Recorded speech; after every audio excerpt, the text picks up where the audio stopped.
Hello, everyone. Welcome back to Open Table Adventures. As always, I am Dan the Baker, and we are here today with a fun little one-shot of a game called Cosmic Century Nights, which we'll tell you a little bit about in just a second. But first, let me introduce these lovely, I almost said contestants. You aren't contestants. This isn't a game show. Or is? No, it's not. Andre, introduce yourself. Hi, everybody. My name is Andre. My pronouns are he, they. I am a TTRPG actual play player, game designer, illustrator, and you can find me at Andre Vera Art on most socials. And you can find me also on shows like Try to Be a Theologian and Streets of Gotham, which you can find at my website, which is andrevera.art. You can also see my portfolio and games that I've created. Hi, what's up, everyone? I'm AJ, also known as Who's Your Kid on the internet. Yeah, I do too many things on the webs of TTRPG space, which include performing, video editing, transcribing, voice acting, all of the stuff. You can find all my stuff over at who'syourkid.com. Hello, heroes. I am James D'Amato. My pronouns are he, him. You probably, if you listen to a bunch of different podcasts, recognize my voice from the One Shot podcast or Campaign Skyjacks, any of our other wonderful productions over at the One Shot Podcast Network. However, I also write. I write the Ultimate RPG Guide series for Adams Media, and I am a game designer. And the game that we're playing, Cosmic Century Nights, is my design alongside my writing partner, Drew Merzieski, and we're being published by Possible Worlds Games. And through the end of September in 2025, we are running a Kickstarter for this game. So if you are so moved after watching this adventure, head over to Kickstarter, search for Cosmic Century Nights, and find us to support us. And if you can see me talking with James and Drew, the video that we posted last week in our Eat This Game series. And I'm going to turn it back to James because I'm not running this game for once. James, the lovely creator, is also going to be the game master for this. So James, take the reins. That's right. So I am going to be running this game for us here. I have asked everybody here to do a little bit of prep work. Cosmic Century Nights is a game that's very heavy on character creation and world building, and we wanted to give everybody watching a sense of the full game. So we cut down on character creation a little bit. I had everybody pre-roll their characters before coming here. So to get things started, I'd like folks to introduce the things that you rolled, the various aspects that you rolled for your characters, and we're going to spend some time putting them together into a party. Actually, before I go around and talk to you all about your characters, the basic premise for Cosmic Century Nights is that we start with a somewhat generic fantasy world. 300 years ago in this world's history, an enormous sword came from outer space and stuck itself through the planet.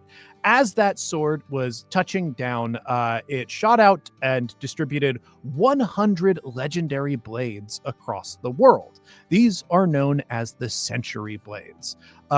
If you happen to find one of these blades and are accepted by it as a wielder, you become a Century Knight. That's a title that doesn't really have any political responsibility or privilege necessarily, but people do look up to Century Knights as people with tremendous power, and they asked for them to deal with various problems. So everybody here has created a knight, and when you create a character for this system, you're not just making the knight the wielder of the blade, you're making the blade itself. Because there are only 100 of these blades, and they've been around for 300 years, there's a very good chance that these blades have played a role in this world's history. When we get the information about these characters, who they are, what happened to their blades throughout time, that will start cobbling together our sense of the setting. So Dan, I'll have you go first. Could you please tell us which aspects you got for your blade? Absolutely. So for the blade, the style is talking. So it is a talking sword. I'm imagining the first thing I imagined is the sword from Dave the Barbarian, which is a deep pull. What a pull! What a pull! And she's iconic. So And then in a similar vein, the appearance is living. It's a living sword, so it has living features, like it can have hair, eyes, or a mouth, anything like that. Oh, interesting. Yeah. It's fun that I had to re-roll one of them, but it's fun that I rolled both of those. Then the lineage comes from the Chosen One lineage. So it's like, you all know what a Chosen One is, the classic hero of the story, here to save the day situation. So this sword kind of is like given to the Chosen One or presented to the Chosen One kind of thing. And its desire is for vengeance. The blade itself desires vengeance on something or someone out in the world. And for your knight, what did you roll?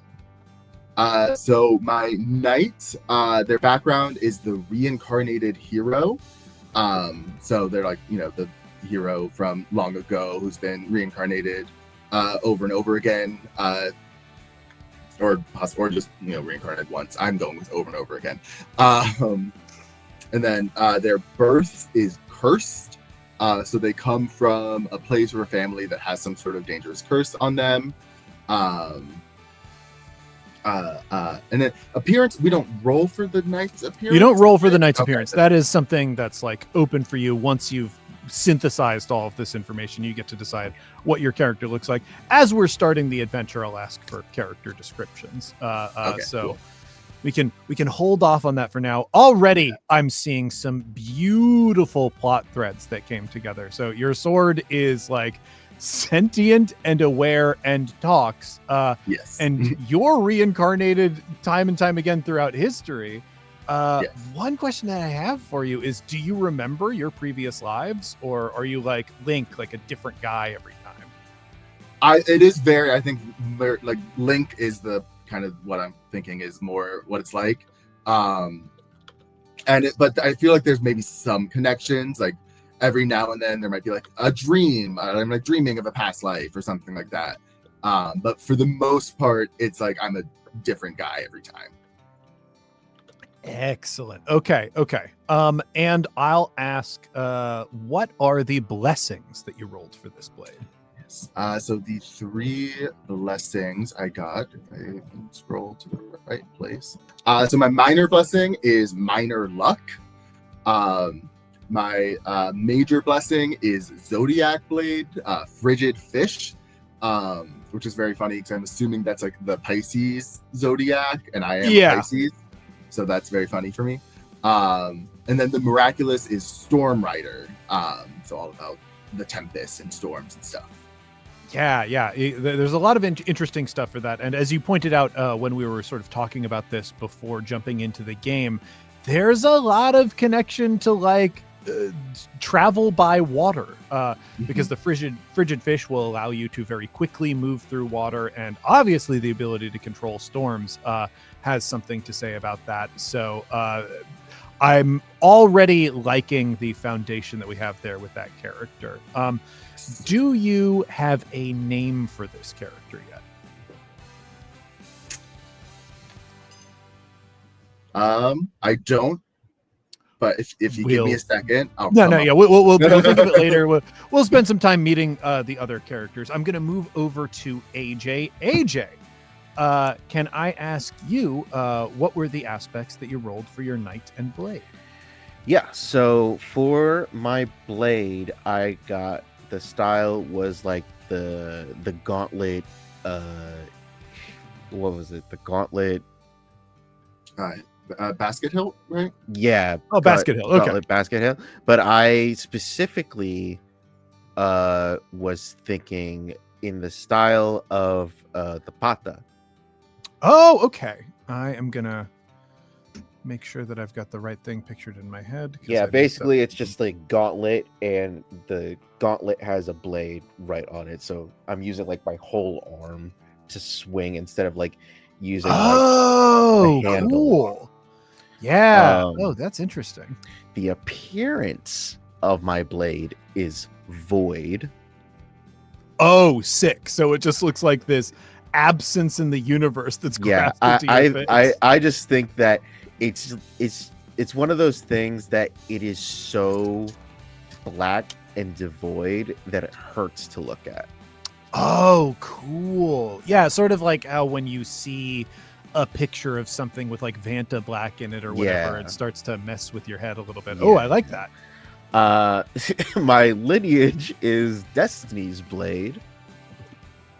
Okay, so Destiny saw fit to put this blade into your hands, which is really, really interesting. We've got a lot of big Fate and Destiny characters flying back and forth here. And then the desire that I rolled was Suffering.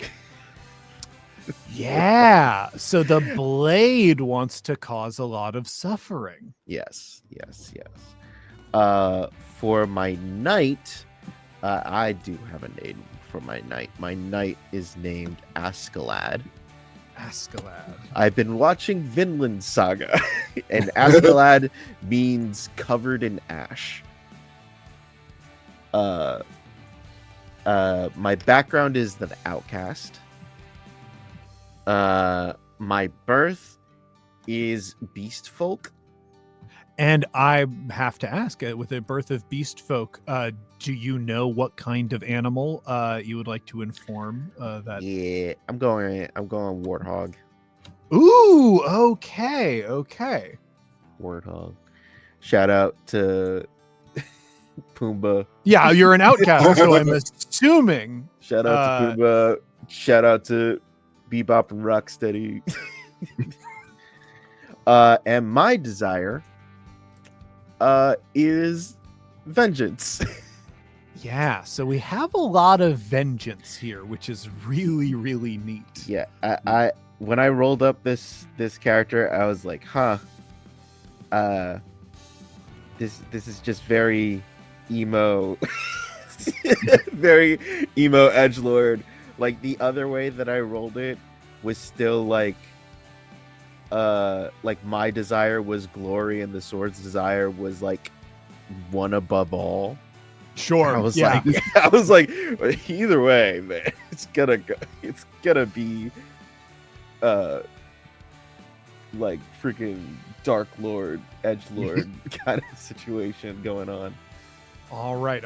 We'll develop more about this character soon, but I love the foundation that we have here. And now I'm gonna turn over. AJ, we need to know your blessings. What are the minor, major, and miraculous you've got? The minor, I got Gunblade. Ooh, okay. So you can make ranged attacks from the blade, which is cool. My major, I got Sixth Shift. Okay, Sixth That's hard Shift to is an say. ability that sends you fluctuating between universes, making you hard to hit. And for my miraculous, I've got Rainbow Bridge Blade. Okay, so undercutting the edgelord a little bit in the home stretch there, which is fun. It's fine because black is devoid of all color, and I'm just, slicing the color. Oh, interesting. Yeah, you're like cutting the color out of the universe and storing it as like ammunition. That's interesting, actually. I really do like that interpretation a lot. You're just the Dark Side of the Moon album cover. Yes, I am the dark side. That's insane. Let's move over to Andre. Andre, could you walk us through the aspects for your character? Yes, absolutely. So, for my blade, my blade's origin is the sword of the Demon King. Yeah. So that role, just so everybody is aware, is that sword once belonged to the greatest villain that this world has ever known. With the great hero reincarnated into the party, that's just a great connection right there. Yeah. Its appearance is broken. So it is the style of the sword is that it's a great sword. It's giant and double-edged and two-handed. So most of the actual blade of this sword has been chipped. And it now has very sharp jagged teeth basically along the like fault line of the metal of the blade. And its desire is destruction. So we have lots of swords that want to do a lot of damage. Guys, I think we're the bad guys. I think we're the bad guys. I think we're the antagonists, actually. To me, this truly does not sound like you are the bad guys, but we'll see. We're going to tie some things together. You'll make some decisions. It seems like your blades might be a real problem. Our Yeah, blades the blades are the bad guys. The wielder of said sword has a birth of being evanescent, so their lifespan is very short. Their background is merchant, so they are a wandering salesman, and then their desire is wanderlust, so they want to go see as much of the world as they can before their all too short life depletes. My concept is that my wielder is like a dung beetle person who like has like their dung like ball has like all of their wares inside of it, and then they just go around the world with all of their inventory like on the roll, and then they sell from that, and that's how they acquired the blade. So you've just got like a big katamari that you push around the world. Yeah, and, like, very buy and sell off of it. Yeah. That's really, really interesting. Andre, tell them. I mean, I'm sure James knows the roles, but say what your roles you got, because I was there when you did. Yes, so AJ was there when I was rolling out all of the aspects of the characters for the sword and the wielder, and I got 1 through 6 for a bunch of dice, and then 120. So it was just like the most extreme of all of the rolls. It was incredible. So I had a lot of decisions about like, well, which one is going to be like the crazy pull for the 20? Yeah, where are you putting the 20? I love choosing Sword of the Demon King. I think that is a sensational pull. And before we get into tying the various stories of these characters together, I do have to know, what are your blessings? Yes. So the blessings of the sword, its minor blessing is familiar, so it can turn into an animal of your choosing that you could hold in your hand easily. Its major blessing is Demon Blood Blade, which adds profane damage to all attacks.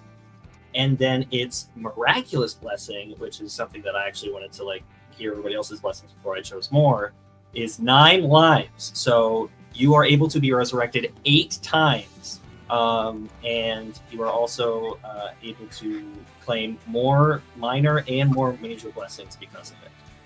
So yeah. This is so fascinating, and it kind of makes sense why the Demon King was such a problem for the world, because it truly didn't matter how many times the hero defeated him before they depleted all of those 9 lives. That's great. It's also funny because your character has such little life and love. Oh yeah. Yeah. The Demon King is like, we got to get this done. You're on a I tight had a schedule. fun concept for the appearance of the Demon King, which I feel like we should maybe discuss. Like, yeah, we definitely need to get into discussing that. And since you floated an idea, let's hear it. What did the Demon King look like? So with the 9 lives, like theming, and my character already being a dung beetle, do you know about Toxoplasma gondii? Do you know what that is? I know toxoplasmosis, so that's very different, I imagine, than the thing that you're saying, which only sounded remotely familiar. So it's a bacteria that is in cat poop. Okay, yeah. Yes, and basically the purpose of this is cats will poop, and then the specific bacteria entices animals that cats eat, like mice, to be nearby. They're like attracted to the scent of the bacteria, and so that kind of allows cats to have a like smaller radius to be able to like hunt from, to just keep luring in prey, basically. So my idea is that the Demon King is a bacteria that takes on the appearance of a cat, if that makes sense. Cateria. Whoa. Yeah. So it's like small, and it's one of those things of like evil is the things you don't see. It's the microscopic level of evil, but it can take on a more monstrous appearance of a cat. Okay, so does that mean like when this bacteria infects like a victim, that being slowly transforms into like a cat hybrid of whatever we were starting with? I think that's cool. Of like cats having a very like a more negative connotation. Every time you die and reincarnate because of the sword, you become more cat-like. Yeah, and then that is very cool. Yes, I also think oh, sorry, go ahead. Because like with this whole concept, it's usually it's like the blade is choosing you, right? There is like a part of it. The blade accepts you as a knight. That which is really obviously everybody who rolls up a character, that character has been accepted as a knight. But like especially when we start talking about like transferring blades between characters and whatnot, the rules around it are a little bit more rigid, so that somebody can't just steal your shit and all of a sudden you're left. Well, now I'm just a normal guy. Okay, because I was gonna say is like I think like it'd be interesting of that specifically that blade with those like that bacteria property is the one that is just like drawing people in to try and take it. I kind of like that because I mean obviously we have established very little about our Demon King and how it works. It very well could be the blade itself, because this blade desires destruction. With the 9 lives trope, I imagine like, yeah, you get 9 lives from the miraculous blessing of this blade, and if you die a 10th time, then the Demon King is reborn. It's like a really kind of fun thing that we could be playing with around that. The other thing that I wanted to float, especially because we have the reincarnated hero in the party, is something surrounding the last defeat of the Demon King could have gone like very awry, because the Demon King fell. We know that at least because the Demon King's blade is here and the Demon King is not. But it seems like if the Demon King's blade is still in the mix and the hero is still around, then the cycle didn't quite go the way that we anticipate. And this is one of the things where, since we're talking about the different kinds of people here, I want to turn over to our warthog, AJ. We know that your character is an outcast. Is it because warthog people civilization is not very common? Could it be that they were like victims of the Demon King? Is it that beasts are rare, or among warthogs is there like some kind of problem with your character specifically? I was kind of thinking that like it is kind of like an outcast because like I guess I could make it that like the Demon King, something happened that the Demon King like tore through my like home, and it could be like the Demon King destroyed your home. It could be that like, especially because orcs are sometimes like pig-like in JRPGs, it could very well be that like the warthog people served the Demon King before the Demon King was defeated. Yeah, and I think like very much so like my people, a lot of it defeated, gone, decimated. And especially now with this blade of like darkness, I'm not really well liked by many people. Sure. And I'm pretty sure that I do get. He's like, oh snap! It's a beast folk. Oh snap! Oh, it has a wicked blade. We're gonna just not talk to this person. Actually, we're gonna stay away from this guy. Actually, I kind of want to know, physically, do you picture these warthog people being like larger than humans? Are they maybe smaller, almost like dwarf-like, and just being like very thick and dense? Or I feel like probably they're around the same size as human, but just like they are thicker. and so most of their civilization was like kind of wiped out by the last Demon King attack. Is that because they rose up to like try and oppose the Demon King? Were they like in territory that was near where the Demon King built up their army? What do you think about that? I think the Demon King like was just kind of like, you've had your usefulness, and kind of used the as collateral damage. Oh, okay. And do we have a name that we want to give like this like civilization of people? Let me think about that. Yeah. As I'm I look gonna around my room. turn over to Andre. We know that you're a dung beetle person.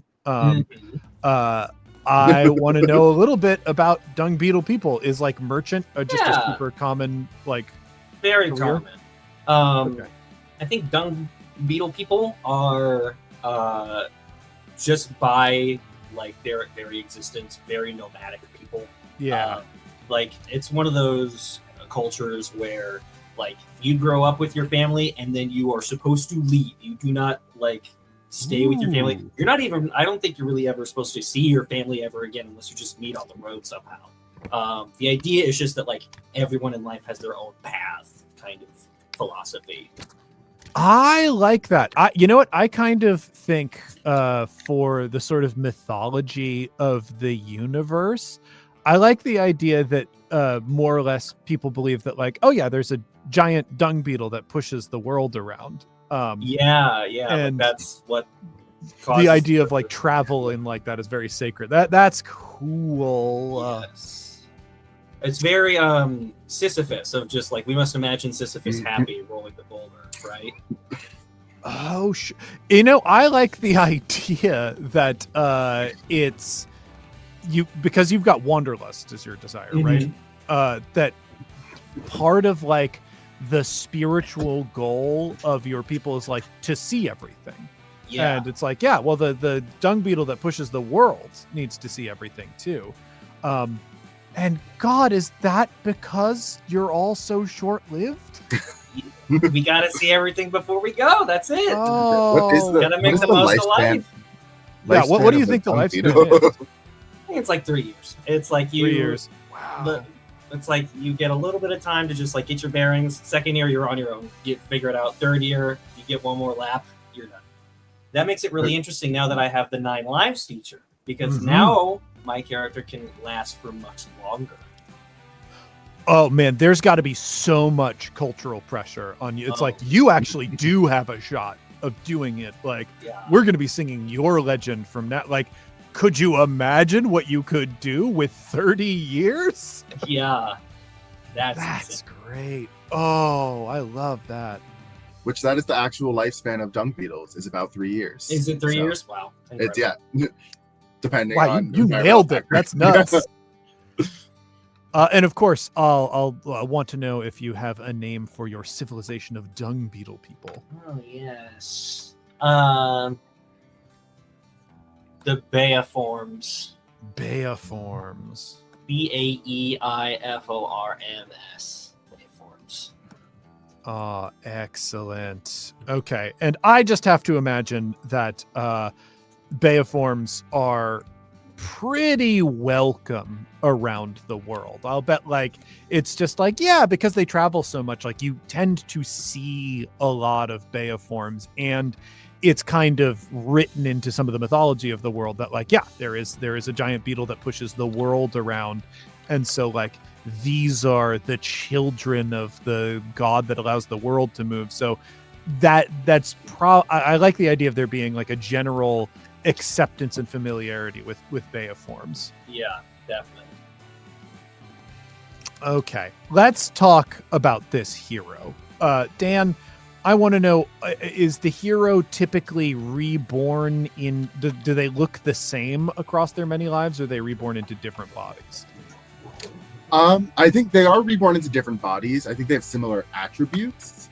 So I was thinking like for like where my knight comes from, I think it's like they're like a seafaring ocean island type people, and I think they are mostly human but have like slightly webbed hands and fingers and like slightly slicker skin and like things that like make it easier to move around in water. And I think the hero's reincarnated in someone who has like their webbed fingers are like more adept at swimming, like they're like they have more of that morphology Okay. Yeah. All right, so they are slightly different from humans because they're just more adept to living in the water. Does that mean that they don't use boats, or they do use boats, I think, for like long distance travel, but I think like amongst like there's probably like a handful of islands that are like within, you know, like probably like less than a mile from each other that they'll just swim to, because that's like a mile of swimming is like nothing to them. are they like amphibious? Do they have like gills too, or are they like marine mammals and just hold their breath a super long time? I think more marine mammals, like they have a larger lung capacity and like can hold their breath for longer, but yeah, they can't, I don't think, can fully breathe underwater. Okay. Are they blubbersome?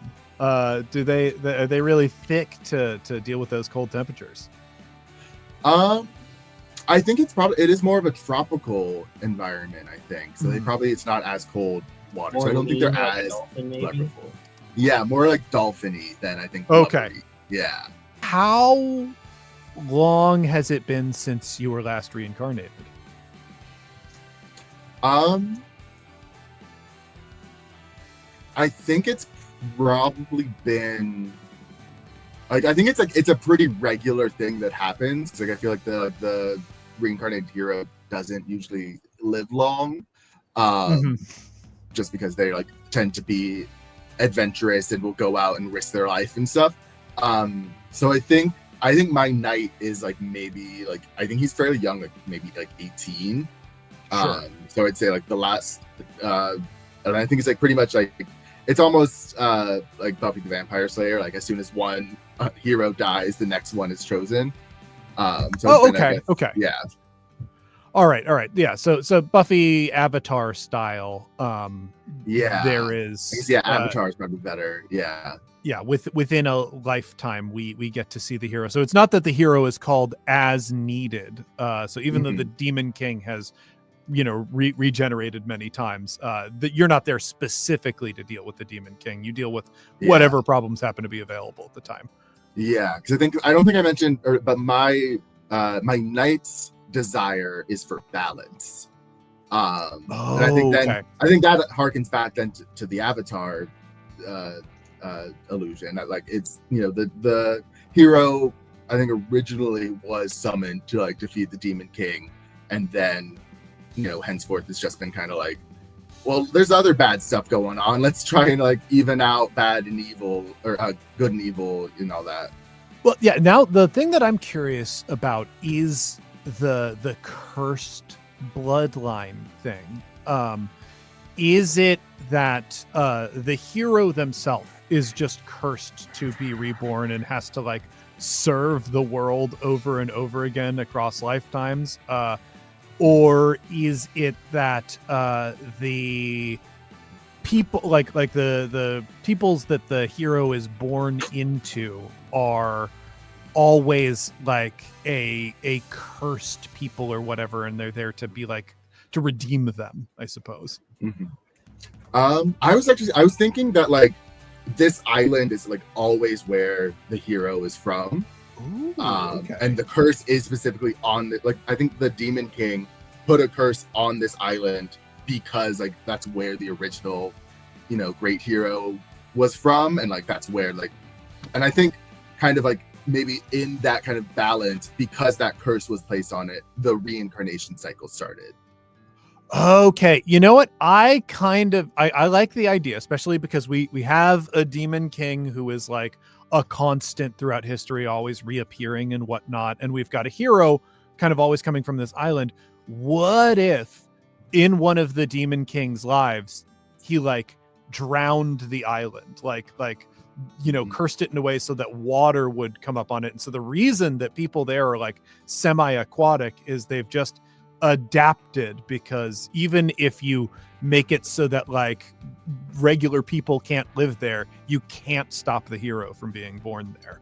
Yeah, I like that for sure. Ooh, that's sick. Okay, all right, I like the foundations that we've got here. I'll want a name for your island, because I'll bet the name for your people is that. And do we yet have a name for our warthog people?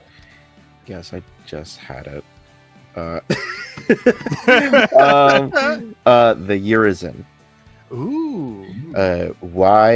Yurizen. Urizen. Oh, I like that. That's got a good mouthfeel to it.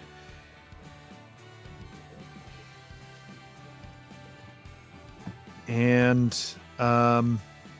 while we're thinking of how to name that island, the thing that we're going to be doing is building up our antagonists for this adventure.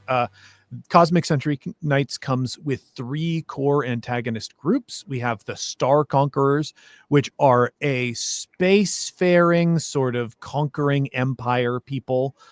They can range anywhere from like, well, it's like a regular fantasy civilization, but they happen to have ships that can move through space, or they can be like xenomorph cosmic horrors. It all depends on how you build them. There are the Fell Knights. Those are people who have Century Blades and have decided to use them to ill purpose that you have to oppose. And then we have the Blight Labyrinth, which is a parasitic alternate dimension that appears as doorways in our world to tempt people inside it so it can digest them, absorbing their biological and cultural distinctiveness. In the past, it will have devoured entire civilizations. So of those, what do you want to pit your knights against? I kind of feel like almost any of them could work. Yeah.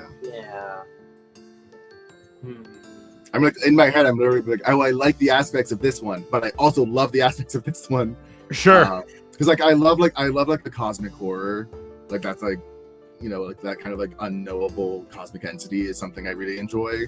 But I also love dealing with like the human elements of the Fell Knights. Like these are also like people who have these swords, like they're just, you know, just kind of the same as us, like they're like kind of mirror image of us.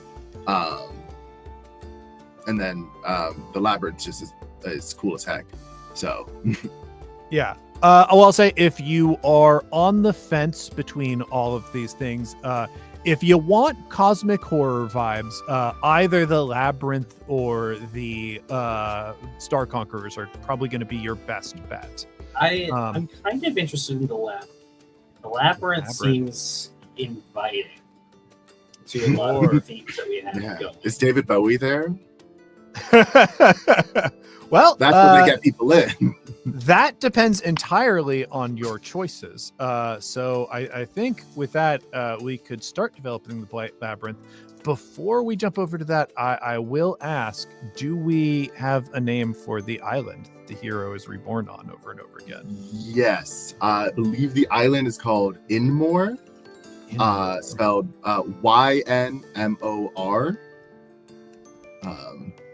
And the island in more games. I'm gonna mute AJ. And then my knight, his name is Calderon. Calderon. Ooh, okay. Calderon, the great hero. Is the well, I guess I should ask, is the great hero always named Calderon? I think it kind of became a tradition of naming your children something similar in hopes to of that, them becoming the hero, Sure. It's just like the original hero was some variation of Calder, Calderon, Called something. So the CAL I think is a common name. Okay, cool. Yeah. All right. I feel like we've got good base information there. We can start developing our antagonists. So the first thing that we do when we build out antagonists is we figure out their aesthetics. So I have a bunch of different categories here. You are going to choose 2 in most. So I'll have you all contemplate together on which ones sound good to you. The first is the layout of the Blight Labyrinth. You're choosing 2, and the options are ancient, non-Euclidean, shifting, fractal, Escherian, which would mean like an MC Escher painting, alien, anachronistic, mechanical, surreal, and gothic. I'm going to jump on Escherian. I feel like Yeah, if we're talking about Labyrinth, the movie, that's one of the really cool parts of seeing David Bowie film silence. It's I love that in anything. Awesome. So we've got one more that you can pick to pair with Escherian. That is ancient, non-Euclidean, shifting, fractal, alien, anachronistic, mechanical, surreal, and gothic. What is anachronistic? Anachronistic means that it will have elements that don't belong in this period of time. So if you think it could have some futuristic stuff, some super ancient stuff, awesome. That one. All right. I like that because it's like you said, it absorbs culture throughout time. So it's elements of those culture, and also is maybe since it exists outside of time, it has the future cultures it absorbs also in there.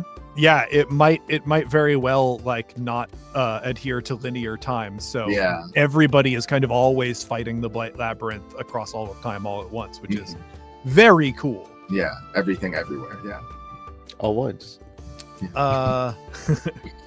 We've got style and material. You can choose up to 2 from here.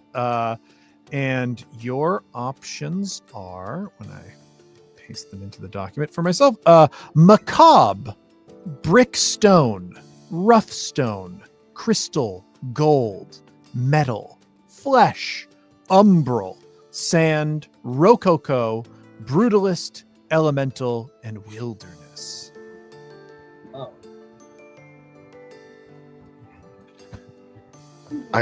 In my mind, I just love the idea of a Rococo labyrinth. Sure. I don't know why. That just it being this kind of super dangerous, thing, and but the Rococo kind of exuberance. There are all these pastels and yeah. gilded details. It's a little bit Magica Magica, the witches labyrinth, a little bit, where it has the pastel, artsy backgrounds and stuff. I think I like that personally. All right. So does anybody want to throw in a pair for Rococo? We've got macabre, brickstone, rough stone, crystal, gold, metal, flesh, umbral, sand, brutalist, elemental, and wilderness. AJ, do you want to pick this one, or do you want to pick the danger? I'll pick the danger. Okay. I will say that it is.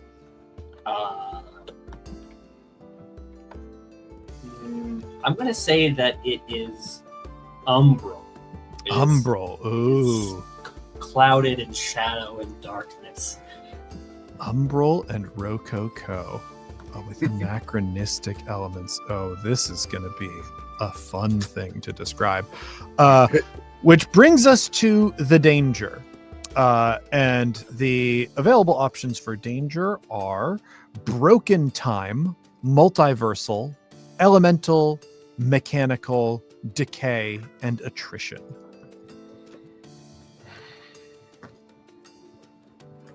I'm between multiversal and decay. I like multiversal. I mean, we already have anachronistic, which I feel like is very like complementary to it, of just having lots of aspects of different kind of styles, kind of being. Or since we already have anachronistic, do we then go with decay Something to like add in else, an extra element of like it's these cultures that are then rotting and decaying inside the labyrinth? Like it's being ruined over time. I do like that. Yeah. Yeah. Those are both really good pitches. What do you think, AJ? Yeah. I think I'm going to go with decay. Decay? All right. I love it. All right. So now we are going to define the aspects of our antagonist group. For the Blight Labyrinth, the aspects are malice. This is how intentionally cruel and hostile the labyrinth is as an overall being. This could be a dimension that is simply weird and exists and does bizarre things, or it could have a mind at its heart that really wants to do all of the destructive and evil things that it does. Then there is temptations. This is how the labyrinth tries to get people inside its walls. Is it really trying to beckon people inside and doing that with a very deliberate sense?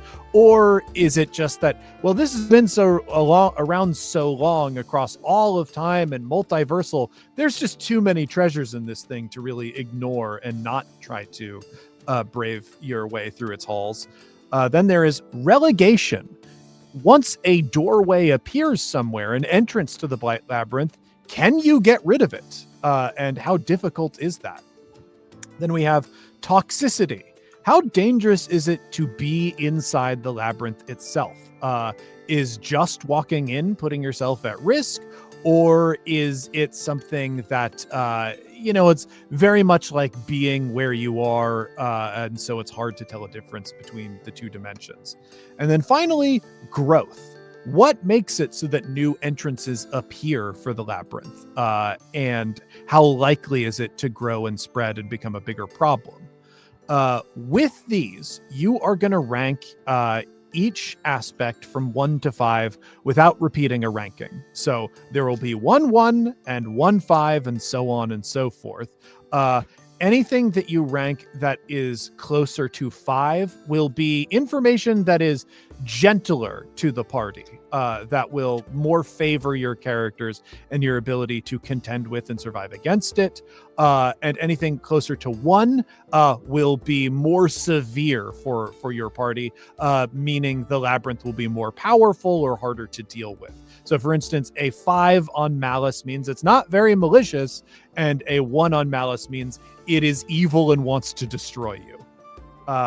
So knowing that, what do you think you want to assign to each aspect? And a good way to do this with a group of 3 is to have 1 person choose the 5, 1 person choose the 1, and 1 person choose the 4 and the 2. That way, somebody's like the gentlest thing, the cruelest thing, and in between, and 3 just falls wherever it does. I like that. That sounds good. So I want to choose the cruelest. Yeah. Get us. I think I want it to be toxicity. Okay. Excellent. I want this place it's digesting you as soon as you step foot in it. That's awesome. Oh man. Okay. I want to pick maybe the gentlest thing. Okay.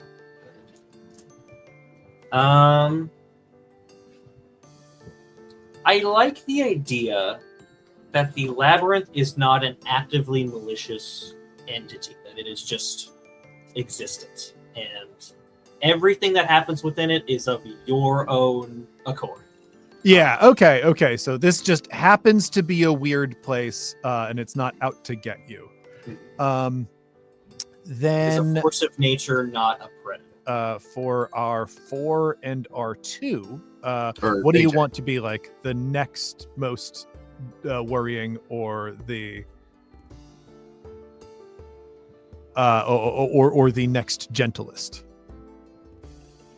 What are the options that are left? Oh, I'm sorry. Is that- I didn't realize it was AJ. I was looking at the Yes. document. Okay. So we've got left temptations. Is the labyrinth trying to entice people inside it? Relegation. How easy is it to banish a doorway to the labyrinth or seal it shut? Growth. How dangerous is it that the labyrinth is trying to grow and spread?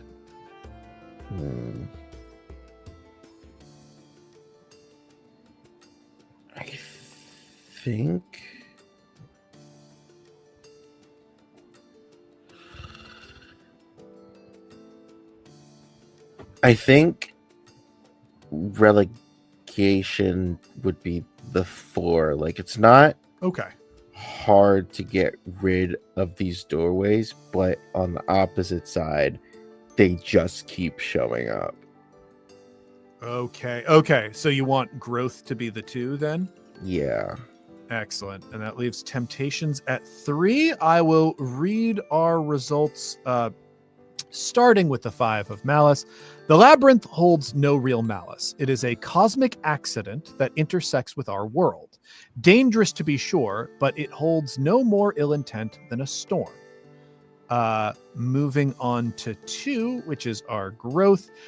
Each entrance is a connection to the infinite labyrinth.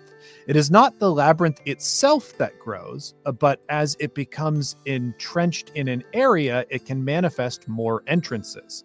This makes it easier to send out monsters to invade the world or steal treasures and creatures to digest. Then we've got temptations at 3. That is, the labyrinth has only the treasures that its agents can collect. When a new entrance emerges, it must spend time stealing valuables and looting any adventurers who happen to perish in its halls. On some terrible occasions, it was allowed to consume and digest entire kingdoms. So there can be valuable things in there, but for the most part, it's whatever the labyrinth can grab. The labyrinth can't generate new things. Then moving up that, I'm sorry, growth was 2, and I read I think the 4. Yeah. So I'm sorry. The 4 was relegation. An entrance can be sealed by stealing a specific prize from the labyrinth. Entrances can also be fully banished by defeating special monsters within its depths. Slaying a boss will reveal an exit and permanently seal an incursion. So all you have to do to deal with like an infection in the labyrinth is beat a boss. However, the labyrinth can spawn a lot of doorways. So that like you will need to defeat a lot of bosses if you don't take care of it very quickly.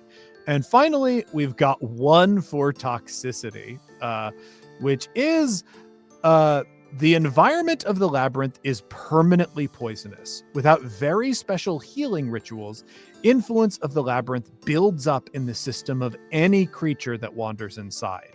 Each exposure, especially exposure at deeper levels, will help the labyrinth gain control of living victims as thralls. Too much exposure will even endanger a spirit, pulling them into the labyrinth instead of the next world. So, super dangerous to go into this labyrinth. You can probably only do it a few times in your life.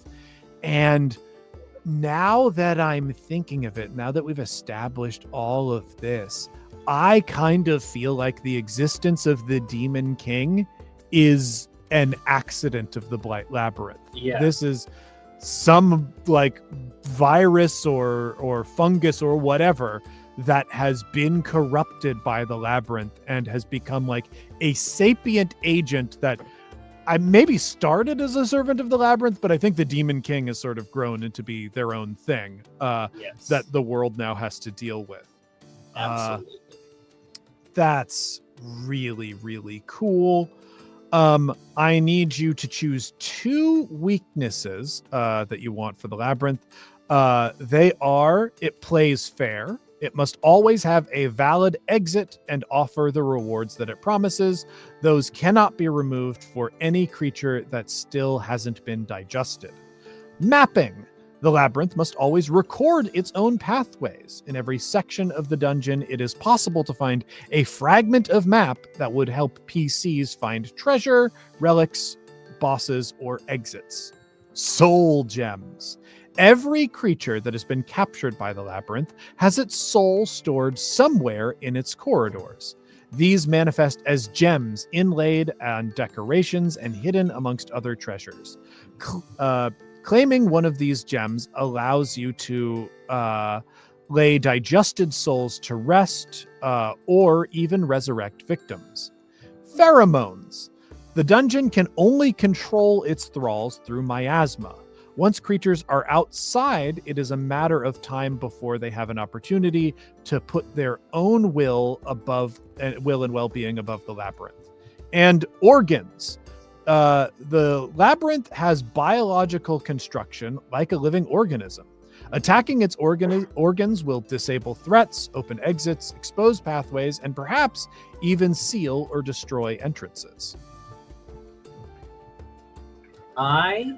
We've been talking a lot about like the mythological aspect of a lot of the aspects of this just world building, and I think it would be really cool to have the labyrinth play fair.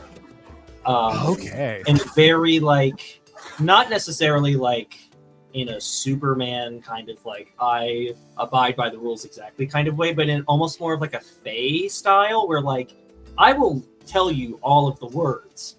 You need to be very careful about the legalese of like Sure. how you maneuver around this. You know what I mean? It's very monkey's paw. You know? Yeah. And I feel like for a second. Yeah. I already mentioned Magica Magica, so I feel like it would be a shame if we didn't do soul gems Sure. like that. And I think that also goes with kind of the Rococo style and the kind of Absolutely. like extravagance. Like, you know, there's all these like, you know, maybe the soul gems are in like tiaras and like necklaces and things like that. Yeah. Like they're like, But yeah, they're just hiding in plain sight almost. yeah. All right. Now you're going to define abilities for yourselves to contend with. Your options are elemental. The labyrinth gains an affinity and weakness based on a single element. Overboss. There is a unique terror entity at the heart of the dungeon. It is an overboss that can act tactically and target any invaders with purpose. Multiversal. The labyrinth connects to multiple universes. Some of the dangers within are things that wander in from other worlds. Adaptive. The labyrinth absorbs fallen foes and digests areas to generate innovations within its depths. It will emerge with new aspects as knights face it time and time again. Reactive. The labyrinth can move itself, rearranging pathways and threats to better consume its prey. Diabolical. In addition to all the thinking creatures within its depths, the labyrinth itself is a thinking entity. This adds an intellect die and abilities to the labyrinth. Hatching. The labyrinth will manifest entrances for the specific purpose of incubating monsters to hatch into the world. Rather than spreading or becoming more entrenched, it will feed a terror at its core until that terror can emerge. Its hit points start at 0, but every hit point lost within the labyrinth feeds the terror, and once it reaches full hit points, it hatches and runs amok in whatever dimension the labyrinth is connected to. Domesticating. The labyrinth lures beings inside to incorporate them into its ecosystem. It slowly tries to compel monsters, beasts, and thinking beings into settling inside and doing its bidding. Every time a creature uses the dungeon for sustenance, they have to roll against it or slowly succumb to the labyrinth's influence. Symbiosis. The labyrinth has allowed another antagonist group to take residence within its corridors and act without fear of digestion. And healing. Any damage to its walls or structures will quickly heal, making tunneling nearly impossible. Sorry, I didn't catch that. Could you do it all? Okay. Ooh. I think Overboss. Ooh, okay. Cool. I like that. There is a dungeon master. Excellent. Could I throw in maybe domesticating? Of course you can. It feels very adjacent to the kind of bacterial concept we have going. Yeah.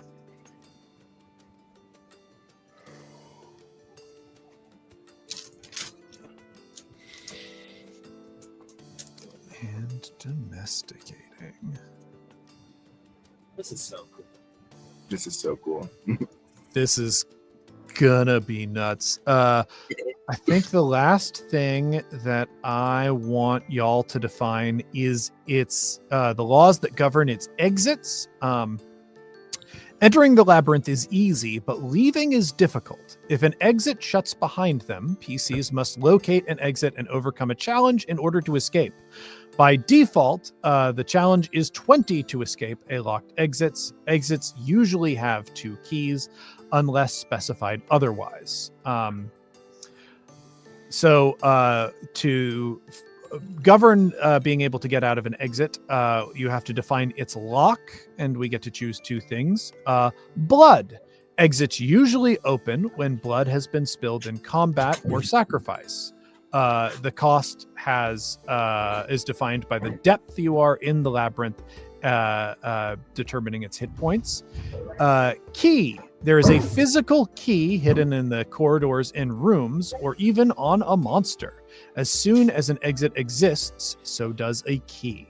Timing. The patterns of the dungeon can be read like a clock, and the location and condition of exits depends entirely on timing.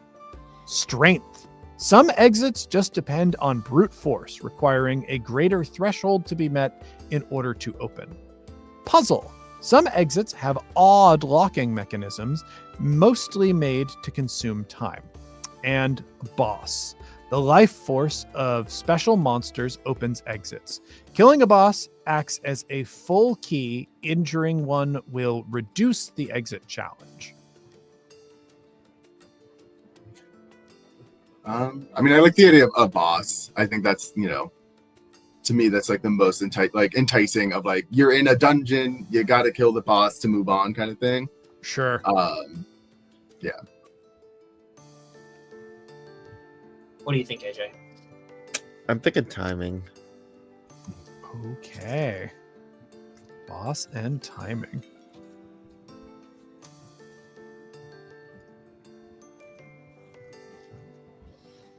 Excellent. And then we have the challenge of getting to an exit. And your options are, we're choosing one here. Progression. The circumstances around exits become more dangerous the deeper you delve. Add the depth to your challenge to escape. Inverse progression. The exits get simpler the deeper you delve, but the challenges grow greater. Exit challenges start high, but get lower the deeper you delve. Time. The locking method of exits grow more or less complex over time, tempting you to stay longer. Exit challenges start high, but lower by certain intervals the longer you stay inside the dungeon. And complexity. Any exit can be opened, but you need to meet a third locking condition to prevent being sent out at a random exit across the multiverse. Andre, I think this one's yours. I like the complexity idea. Like, yeah, you can open a door, but you need to know which door specifically. Like, you can't just pick a number on an elevator, just get to the floor. You need to know the office number. Okay.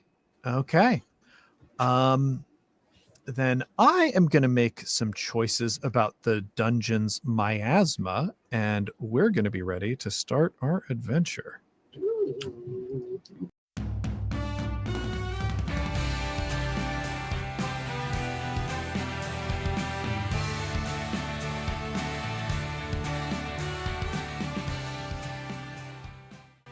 I think we start at sea, and the sun is bright and shining. There are spare few fluffy white clouds in the sky. We're on a ship that is moving quickly through the water.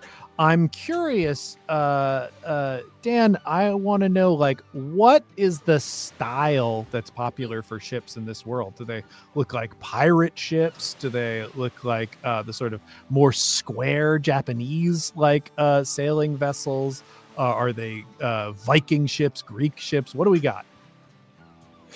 I think for like the average seafarer, it is that I think that more Japanese, that square style. Ooh, okay. Maybe even slightly smaller. There are, I think, maybe like shipping vessels and like cargo vessels that are larger, and those may often be taken over by pirates or like something like that. But for like the average, if you are just going from place to place, I think it's that Japanese style. Okay, I like that. So this is a large passenger ship. We can see people of all sorts of different backgrounds aboard the deck. They are looking excitedly to the horizon. I think everybody is more or less in good spirits, if a little tired. A sailing voyage can be up to a couple weeks on the water. And especially if it's not your life, if you are not a sailor by trade, that can wear on you. So the fact that land has been sighted and people are about to be in a new place is extremely exciting to everyone aboard the ship. What I want to know, and I think I have to start with Calderon. Calderon, if land has been sighted, if that has been called out, where does Calderon move on a ship? Or does he move from what he was doing at all? I think, honestly, Calderon, this entire voyage has been very annoying to the crew of this ship. Because they are like a seafarer and a sailor, and they're also very young and naive. They're like, these people need my help. These people need my advice for this journey to go well. And so he would like go and be like checking the rigging and like checking, making sure the ropes are okay. But I think once land has been sighted, he does like visibly seem nervous. And like maybe even like a little like it almost seems like he hasn't been seasick this entire time, but he gets that kind of pallid look on his face of like someone who is seasick as soon as land is sighted. Okay. Is he like looking out for it, or is he busying himself with like sailing things? I think he's looking out for it. Like he's like looking towards it because like he is nervous, but I do think there's a bit of him that is excited as well. All right. So yeah, like I think we can see on the horizon this right now a tiny dot that is the shore, and we're behind Calderon's shoulder. But I think the camera will roll around so that we can get our first look at the hero. Could you please describe Calderon for us? Yeah. So I think Calderon, he has, like I mentioned before, he has those like webbed fingers and toes, and like I think has a broader shoulder, like wingspan. and it's very slender. Otherwise, his face is like his nose is rather flat, which is like a common thing in his amongst his people. But he has like a kind of darker blonde, almost like sandy blonde hair, that's cut fairly short. Like a medium tanned skin, and like deep green eyes. He is like I said, he's like 18, maybe 19, so he does still have a little bit of like baby fat in his face. Sure. I guess slightly rounder, rounder cheeks. And I think he's probably pretty tall. He's probably like 6'2". Ooh, so okay, he's standing fairly tall above other people. And where does Calderon wear their blade? I think they wear it on like their back. And being the blade of the hero, is it like kind of a famous thing that a lot of people would like take one look at it and either assume that like, oh, this is the hero, or oh, this is somebody who wants to be the hero, or is it like less obvious? I think out at sea and like amongst the islands, it's rather well known. I think the first, like once you get inland and like get to the mainland, it gets a little bit less known. But I think with like, if there's people here who are seafarers or from the islands, they would recognize it for sure. Oh, so the people that you've been annoying the entire voyage. Yeah. Which is why I think they kind of let him annoy them a little bit, because they're like, he's the hero. He can, whatever. Yeah. I think that's the thing. It might have even been that as the voyage started, a lot of the sailors in the ship were kind of excited to meet Calderon and let Calderon get close. And it became quickly apparent how much of a mistake that was, as like, this might be the hero that we have grown up hearing stories about, but this one is 19 and opinionated and thinks he knows everything, and we just set a terrible tone that we cannot walk back for this voyage. There are, I think, the sailors around the ship, they're looking to Calderon as Calderon is like looking out across the waves at the impending land, who are slightly relieved, but also burning into their hearts this image of the hero looking over the side of the ship, because they know that one day they will tell, whether it is their children, their lovers, someone important to them, about this moment. I want us to move to maybe a different part of the ship. I want to head down to Sisyphus. Where do you think Sisyphus would be once land has been sighted? You better believe Sisyphus is in the poop deck. Classic. Taking I a think sip. one of the big stressors of being on a ship for Sisyphus is that Sisyphus still has his ball of shit. Not literal shit, I should be clear, but like all of the accumulated wares that have been gathered over years, connected through like dirt and mud and kind of baked into this giant ball. It's like a 5-foot sphere of stuff. And of course, the most prominent protrusion of that is one particular blade hilt sticking out. But making sure that it's the kind of the ball is a very like important aspect to Bayoform culture. Of kind of the ball is sort of an encapsulation of like your life, basically. It is a physical manifestation of all of the places that you have been to. So the idea of losing part of it or it breaking apart is like basically like the concept of like your life kind of being lost or forgotten, and then to reaccumulate all that takes so much more time, and because their lives are so short, they want to keep all of that as close as they can. So there is a very almost like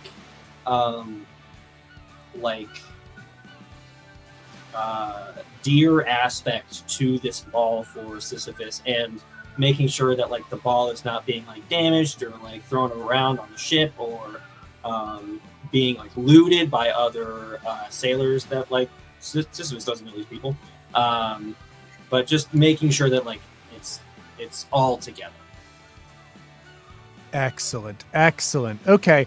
I have to ask, are there other Beoforms on this passenger ship traveling? Like, because I imagine if we're in an area where the balls are being, prepped to go off onto the docks or whatever as the ship is approaching land, there probably, if there are other Beoforms, they're sitting there, and the ship must have some sort of method for rigging these balls up to make sure that they can travel. Yeah, I think there is another Beoform on the ship, and it's not an instance of like Sisyphus, where Sisyphus is using the ship to get to another location and then continue rolling.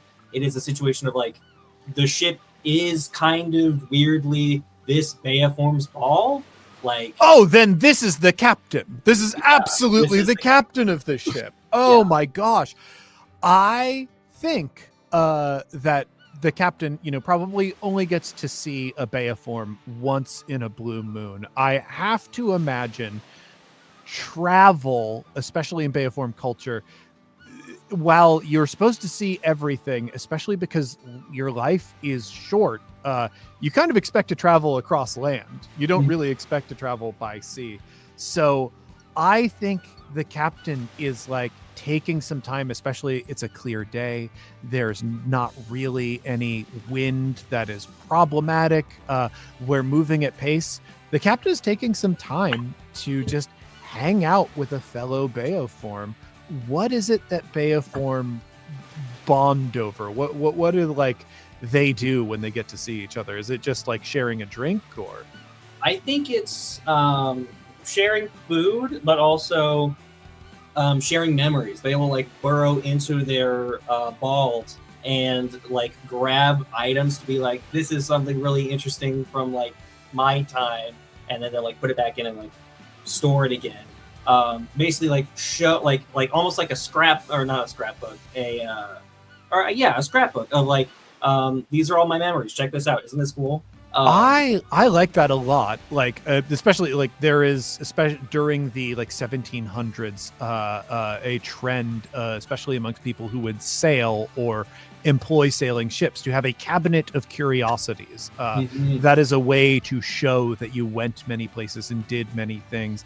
And I kind of like the idea for Beoforms, because they are supposed to spiritually try and see the whole world.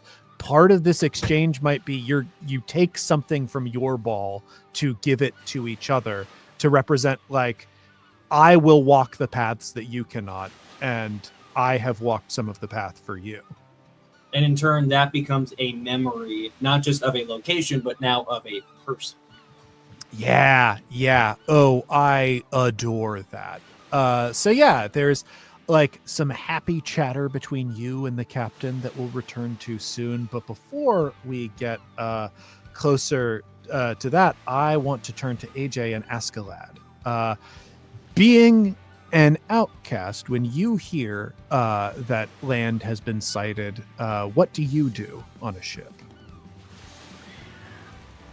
I think Askeladd is in some dark corner of the ship.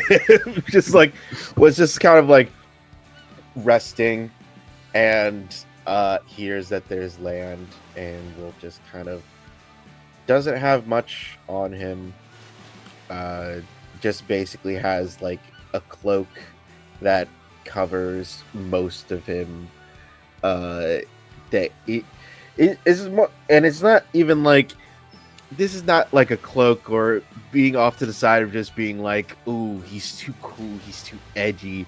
They're like, ooh, so mysterious figure. It's more of just like, I don't want to bother anyone.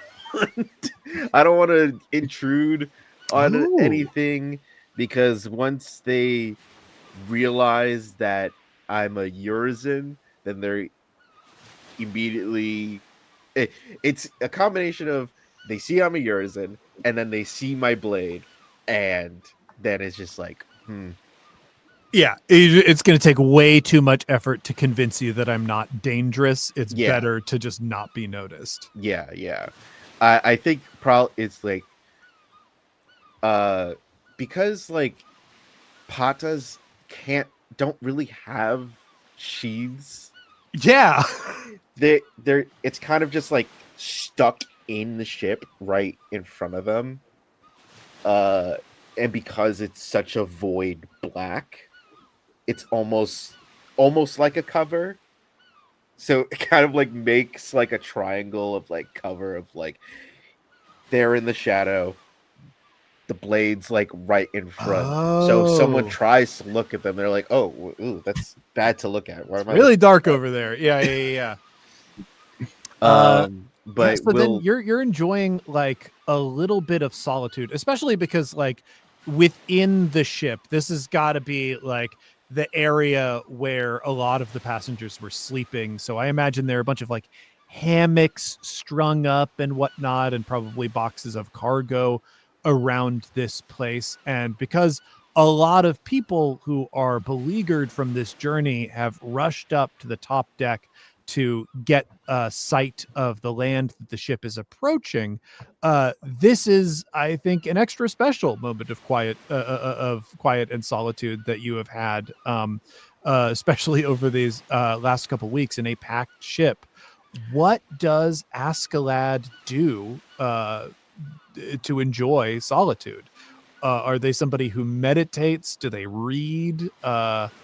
What's Askeladd's private time like? I think like hmm. I'm very much trying not to be like the Zorro of the group of just like, yeah, all he does is work out, drink, and sleep. Hey, be what your heart wants you to be. Don't. uh no, I think because of how this blade is, I think I think Askeladd always looks at the blade to find something new about it.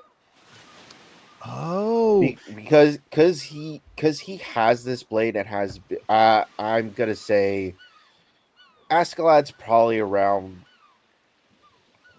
like 30 mhm. 30 years of age, has had this blade for about a decade maybe, and is probably the only one that can actually like look at the blade without it hurting. Yeah. And So I'll it's bet it just wasn't always that way. That was like no, something that you it had to definitely build up. wasn't. It definitely wasn't always that way. It's very much like it's like, how can I swing this blade without even looking at where I'm going, especially when it covers my forearm and like it's a gauntlet. Yeah. So Yeah.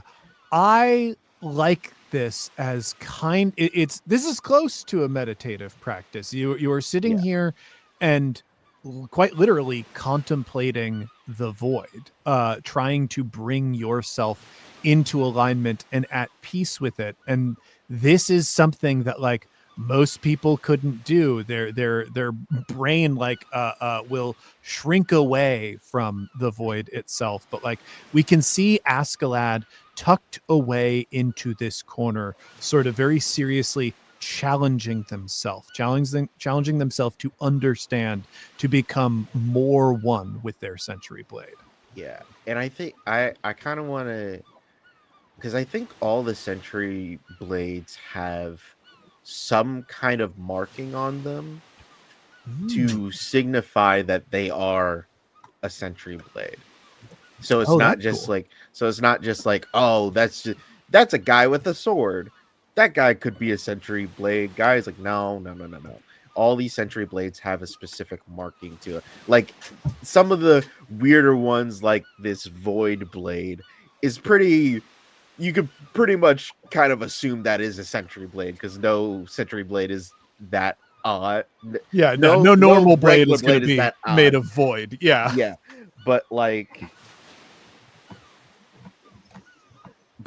I don't know, maybe like Cauldron's blade when it's not talking have life, like it looks like a normal blade, but there's a specific marking on it that is like that's a Sentry Knight. Mm. And I think probably like 5 years ago, Askeladd was able to make out that yes, even this blade has that marking too. Oh, I like that. I really like. I feel like maybe this is even the moment where like your sight pierces enough of the darkness that you can like behold the sign. And it's a victory, a quiet moment of victory. Which I don't know. For a outcast character that draws so much suspicion, I have to imagine there aren't that many quiet moments they get to enjoy as No. victory. No. With this, I am going to cut down to Sisyphus. I had a good long think about what I should be bestowing upon a fellow who rolls upon my ship. And I came away with this. With one of his limbs, he presents a I think it is a damaged pearl. This looks like it was a very large pearl at one point that like shattered and flaked a little bit. It was once one of the great treasures of the world, but sadly, lack of care and too much violence upon the waves led to it becoming merely a good story instead. But I would be much obliged if you were to carry that story forward to wherever you travel to next. I think I shall. Thank you.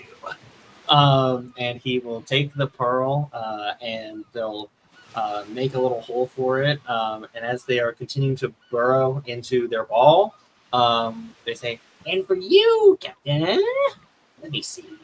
I have this." And he will pull out a doubloon-looking coin, very old, tarnished-looking piece of metal that still has enough detail of engraving to be recognizably the visage of some kind of royalty, um, and says, "Far from the inland, this is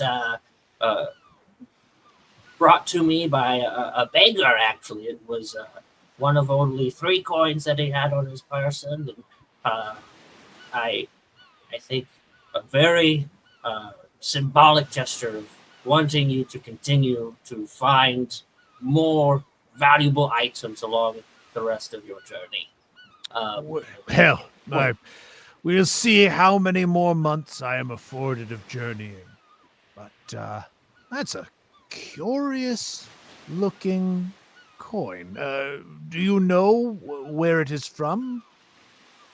I imagine the beggar couldn't tell you, but... No, but just from my little bit of research, I have been able to find. It seems to come from the highlands of the Moratoria. The Moratoria, you say?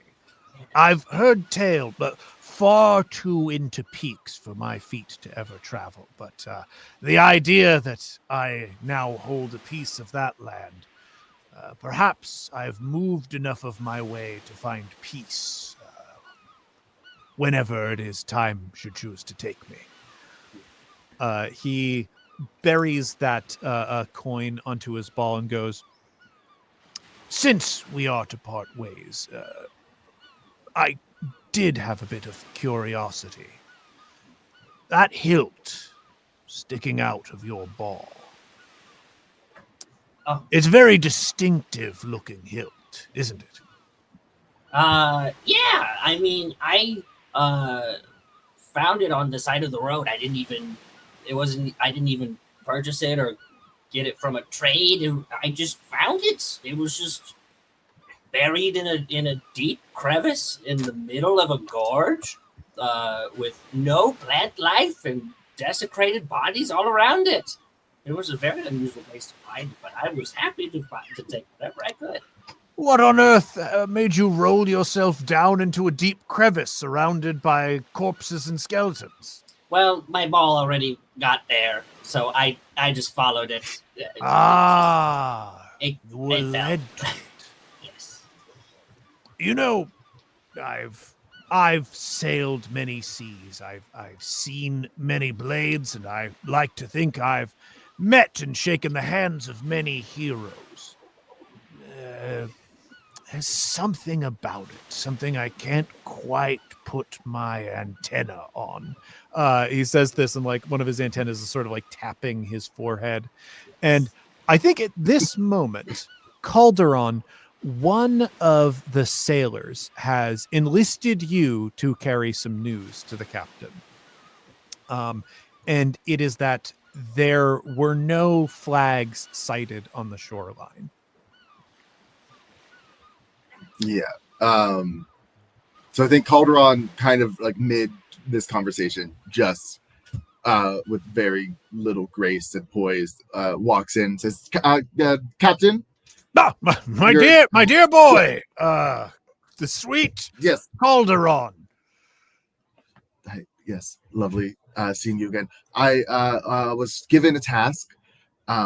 One of the sailors, they said to let you know that there's no flags were flying up at the port. No flags flying at the port. What on earth could that mean? This is the waypoint. We need to resupply there. Well, Sisyphus, it has been a pleasure getting to know you. I wish you luck on all of your future endeavors if we don't get a chance to exchange words once again. I must be on my way.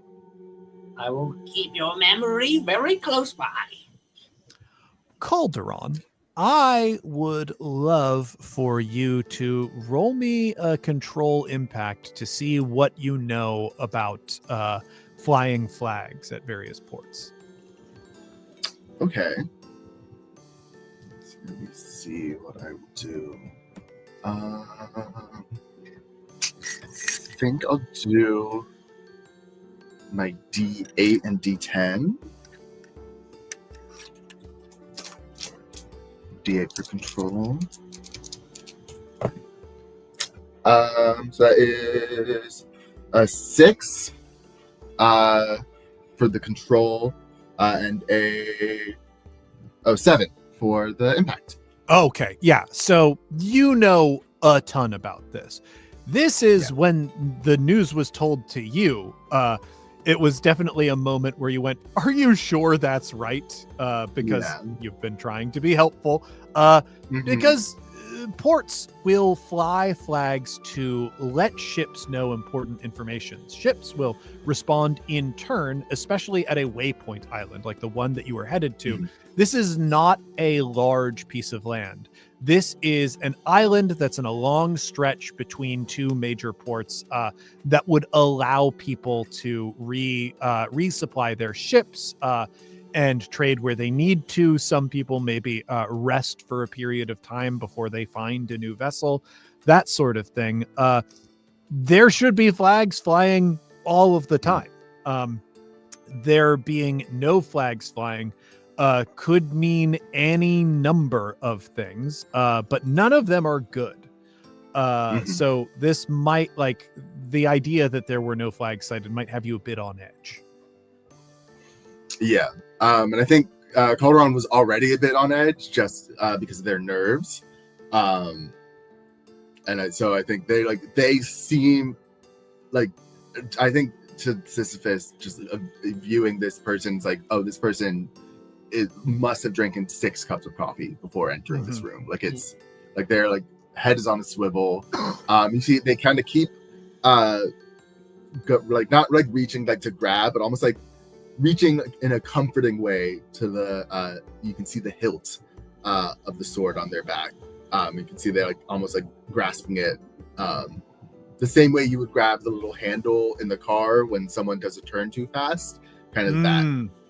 Yeah, that makes perfect sense. Yeah, I like that. But I think he does turn to Sisyphus and he says, maybe all the flags are dirty. They didn't have time to launder them. Who knows? Maybe it's just really, really old. Maybe just no one lives there anymore. Yeah, maybe. Askeladd, I think the focus that you need to contemplate the void like this is draining, and I think you've been at it for a while. And also, as a beast folk, as somebody who is an outcast and has to spend a lot of time managing other people's emotions, when tension is around you, you pick up on it pretty quick. And trying to be deep in your focus, even at a secreted away corner, like even under those circumstances, when there is tension being carried in people, like eventually it becomes something that you can't ignore. And there is, as the ship draws closer and closer to land, mounting tension amongst the sailors in the ship. It moves from no flags were sighted to people, the person in the crow's nest reporting that there are no people that they can see on the shore itself. To now the crew is engaging in their like deeply held superstitions of like warding off whatever evil spirits or bad luck could be circulating around the sea. And it's reached a point where you can't enjoy your solitude anymore. What makes you ultimately seek out your companions? I think Askeladd knows that once tension starts to rise, that usually means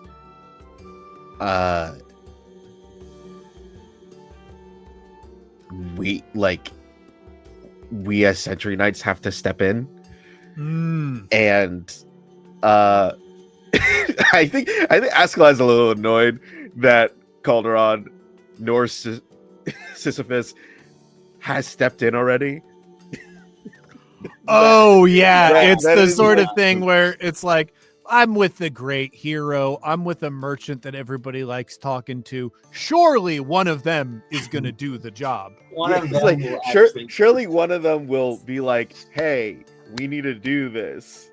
Let's do it. And then realizing that, because I don't think Askeladd knows about Calderon's like whole deal about the reincarnation thing. But okay, I think Askeladd is like, oh right, I'm the senior member here. Yeah, one's 19, one's maybe one is like one. Like I during that whole thing, I was like, right, which is middle-aged. This guy is this captain's like 3 and is about to die.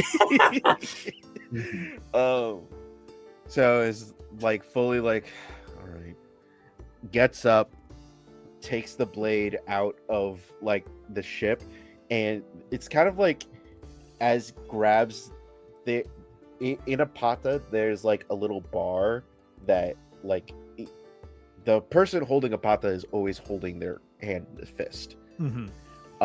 So like once he grabs the pata, not making sure not to squeeze it all the way to pull the trigger on his gun blade. Oh yeah, that's right. I think like the void almost like tendrils out to like kind of like close around that to make it look like a full gauntlet. And it's just gonna like put their hood up. Askeladd stands at about like 5'10". Okay. Has is like a warthog person, so has the snout, has the tusks, but one of the tusks is cracked, not broken, it's cracked. And just kind of has like their mane is like a very dark brown, almost shaggy and like unkempt, kind of almost like threatening to go over his eyes, but not quite there yet. And is going to go up to the deck and go to the captain, or try to find the captain. Yeah, the captain is I think up by the wheel now, talking with the helms person. Normally, like, a lot of the ship is accessible to people, but you can see that like some of the staff, some of the sailors aboard the ship have like blocked off certain areas. There is a rising tension now, not just among the sailors, but among the passengers. They can tell something is wrong.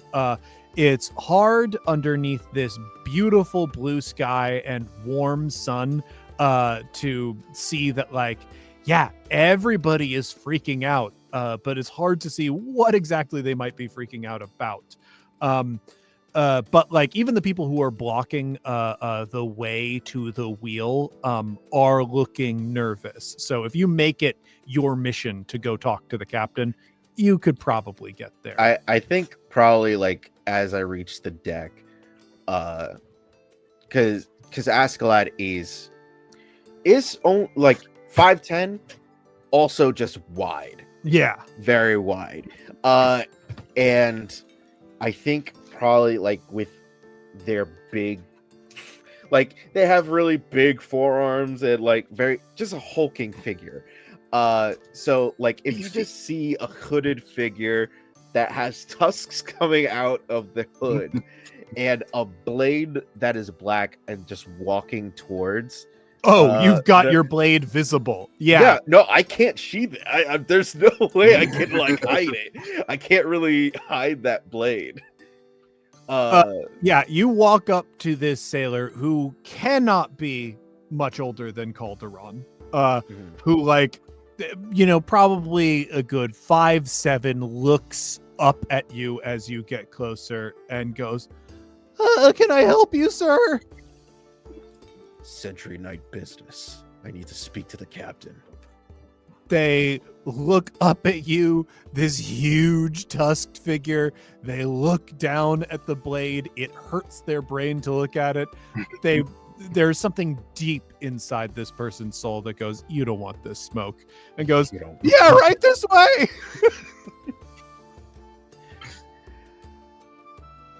And I'll just go up to the captain. The captain sees you approach and just recognizes your whole aura. What can I do for you, stranger? I think it's more what I can do for you. What's the situation? The captain's like, I think their antennas wiggle a little bit as like they're trying to get a better sense of you. So you're a Century Knight then. Well, good. Couldn't have better timing. My fellows in the Crow's Nest say that there's no one on that island. Time like this, you sight sails on the shore. They should be preparing a welcome for us. There should be merchants lining the docks ready to peddle their wares. At least some dock workers to help us tie down the ship. There's not a sight of anyone. Do you have a telescope on you?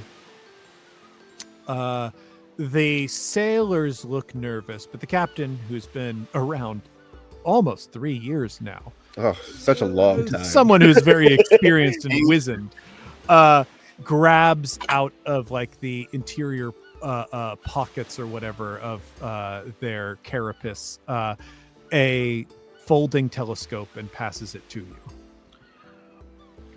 Would I be able to recognize an entrance to the labyrinth? Because I think absolutely would. Yeah. So I think as I'm looking through the scope towards the island, I'm looking to see if there's any noticeable entrances. Let's get a control and impact for this. Okay. I think I'm gonna go same with D8 and D10. D8 control, D10 impact. Let's roll the D8 first. Okay. That's a 5 on the D8. That's a 4 on the impact. Okay. I think I was just looking up to see what a warthog's eyesight must be like. And it says their eyesight is generally poor, but they're good at detecting movement. So what I think we can see through the ship is drawn a lot closer to land. And you started with the idea of the labyrinth might be at play here. And you are looking over the weather-worn siding on all of the buildings that have been built up around this dock. This looks like it's a mid-sized town. There should be a couple hundred people living here. Even if there are no dock workers out to welcome the ship, you should at least be able to see some movement. And much like the sailors, you've found none. But as you are looking around the windows of places, I think your character must have contended with the labyrinth before. You are looking for the telltale flashes of gold, the way the labyrinth likes to announce itself, the potential treasures within. And you spy just the faintest hint through one of the windows, a little bit of glimmer. Now, there is a chance that somebody at this stopover port has merely purchased a gilded a bit of furniture, a mirror, but you have a gut feeling as well.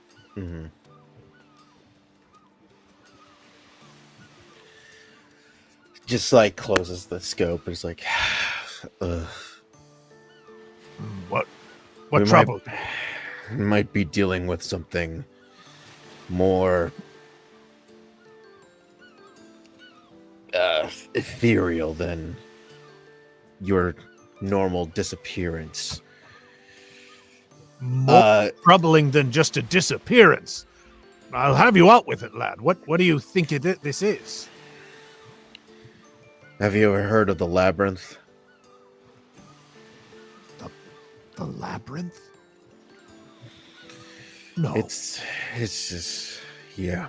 No, you must be mistaken. You say that there's a threshold that's manifested in Waypoint? It's a possibility, but that could be one reason why this town should be filled with people. There's not a better reason why they all would disappear. There are 180 souls aboard this vessel. 150 of them passengers who have paid me to arrive safely at their destinations. We plan to stop at Waypoint to pick up food and water. We'll be sailing after this point. We need materials. We have to port there. In your professional opinion, sir, can we port? Can I let people off this ship?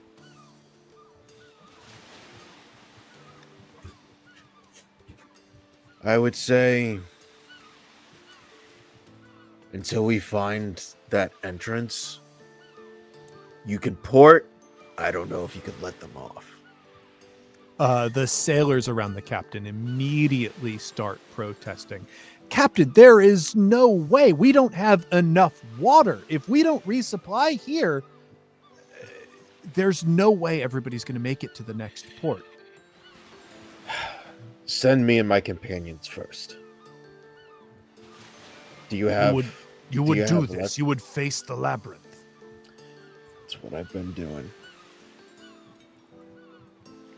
I have lived a long time. I've nearly seen 3 years.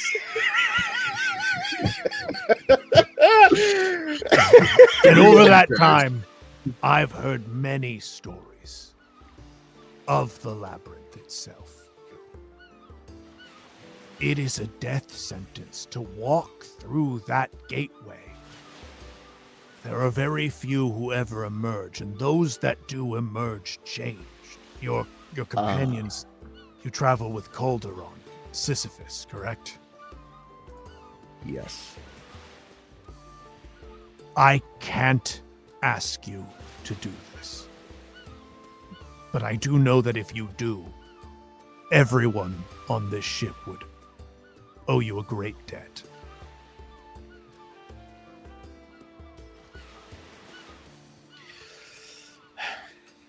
It's my job.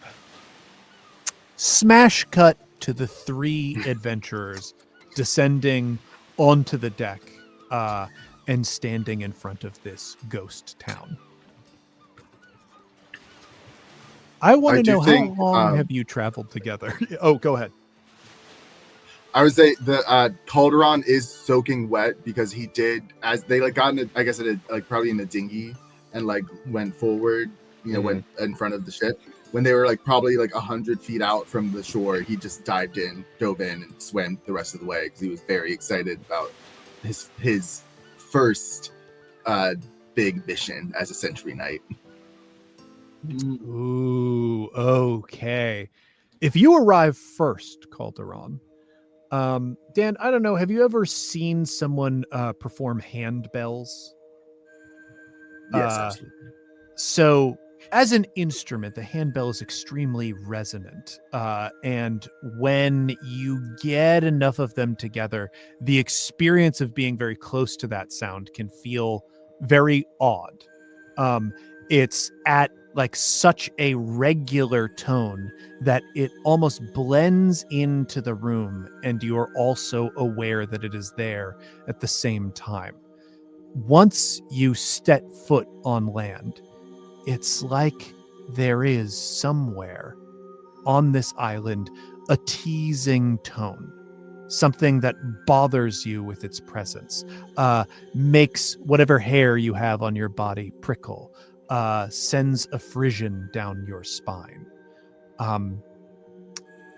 It is calling to you and warning you in kind.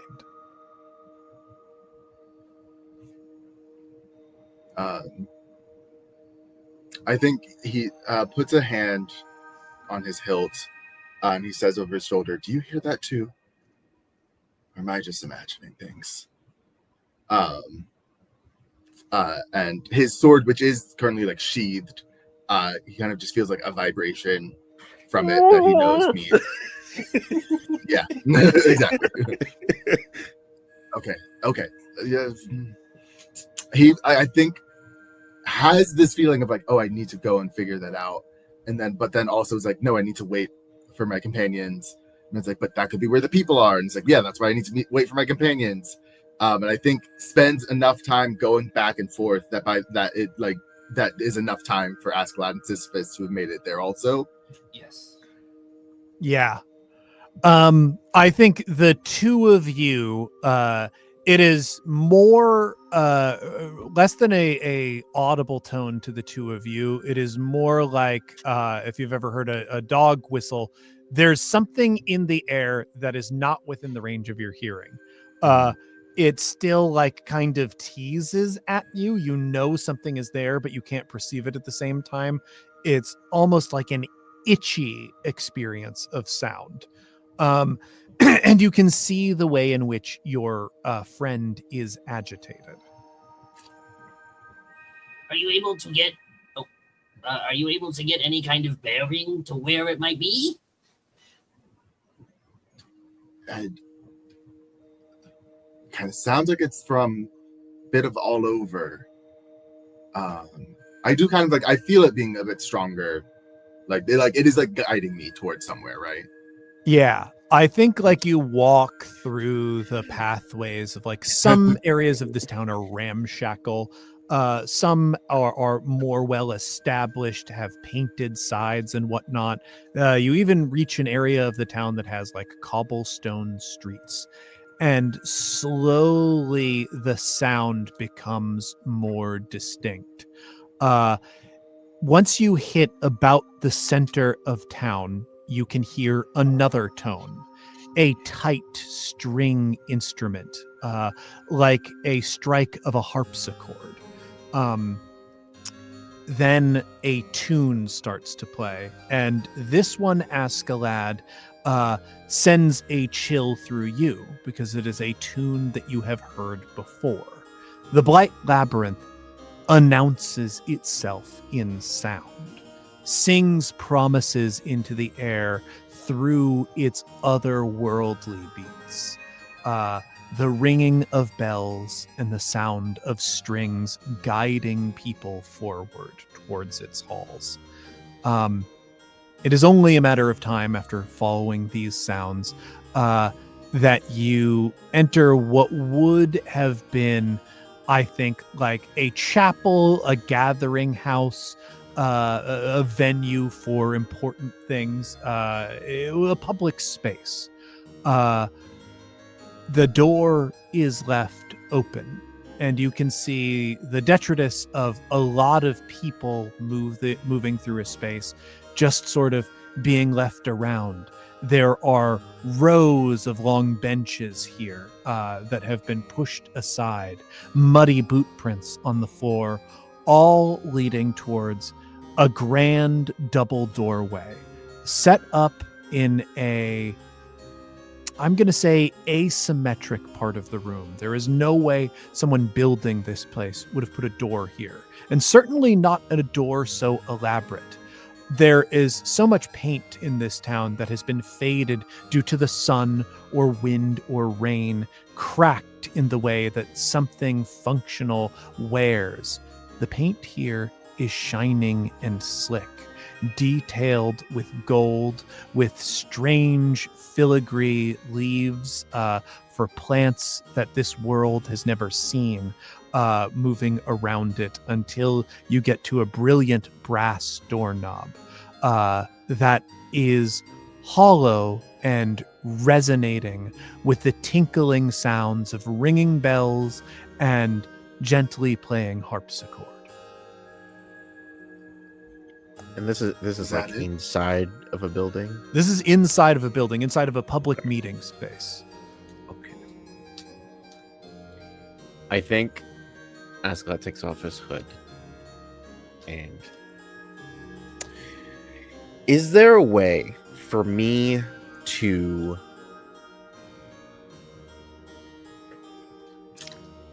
destroy the entrance of the building in a way that it's hard for other people to come in? Oh, okay. You mean like, yeah, you could certainly barricade the doorway to the building. Like, there are things that you could do. Yeah, because I think that kind of like flashing back to when talking to the captain of like that Askeladd's going to give a signal from the building that he knows that the doorway is in, so that they could port and just avoid that area entirely. So they could port, they could leave the ship if they need to, but this area you cannot come into this area. Okay. Basically, if you knights enter the labyrinth and don't manage to come back, at least the ship will be able to leave without. Yeah, I think that's great. That seems to be more an issue of time than anything. So yeah, how do you decide to barricade the place? Are you like nailing things shut, or are you merely piling up the benches and whatnot in this room to bar entry? Yeah, I think it's a combination of both, of just like piling things up in front of this door so no one can enter, and also like nailing things just to like doubly make sure that no one can get in. And if they somehow get past that there's a barricade, and it's just gonna be a lot of time for them to get in, despite this calling to try to get over here. Yeah. Askeladd, I don't know how long your group has been traveling together, but your friend Askeladd has like set foot in this room, maybe let out a sigh, and then wordlessly like started like barricading the door. Calderon looks at Sisyphus and just goes, should we help them? You just see Sisyphus is like rolling the ball in the corner and just grabbing more driftwood and is like, which one do I keep? This one. And then we'll take the rest of it and just start piling it with Askeladd. I think Sisyphus has been traveling with Askeladd longer than Calderon has. So is more used to it. So it's kind of just jumping into it. That means Sisyphus has maybe been traveling with Askeladd for most of his life. Yeah, Askeladd was like one of the first people Sisyphus ever met outside of his family. That's awesome. I love that. And yeah, I think Calderon just met you guys on this ship. Ooh, that's like fun. Like you met by chance on this ship. And we're just like, oh, yeah. Century Knight, come on. Let's go. Yeah, you can help out if you want. We got stuff to do. I think, Calderon also helps barricade things. I think there is something like there's definitely a moment, Calderon, where you get to look at Askeladd, this extremely strong and like wizened warrior who's like got a cracked tusk, maybe has a couple scars, has this void black blade, looks super cool. And you were kind of seeing an echo of what a Century Knight should be. This is a figure to like look up to. I feel like that's got to wash over you before you jump in and help everybody else. Yeah, I think as we are like doing this, Calderon is trying to just have casual conversation, and so he just kind of says to Askeladd, so like, how long have you been doing this? Like, how long have you had your blade? 10 years. Oh, me too. I got the blade when I was 8. That's when I was chosen. But there's a lot of training that he makes us do before we go out on our adventure. I had to repeat a few lessons too, so he's a bit demanding. These times are dangerous, especially when dealing with something like the labyrinth.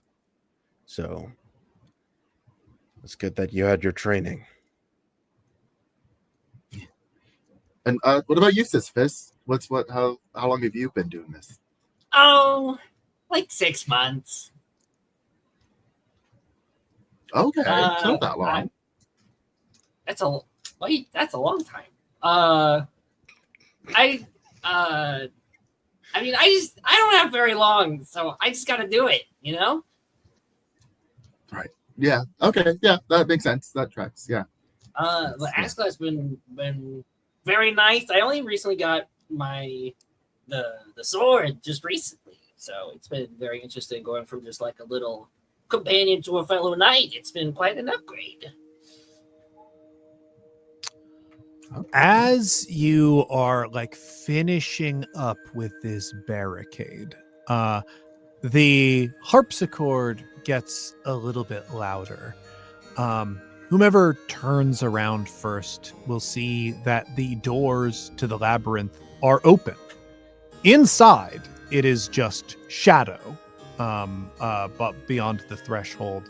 But now the sound is going into the air as though you are almost in the same room with whatever is making it. Whoa. Maybe Askeladd kind of a dumb question. Are we going in there right now? Or are we done, or do we need to barricade anymore?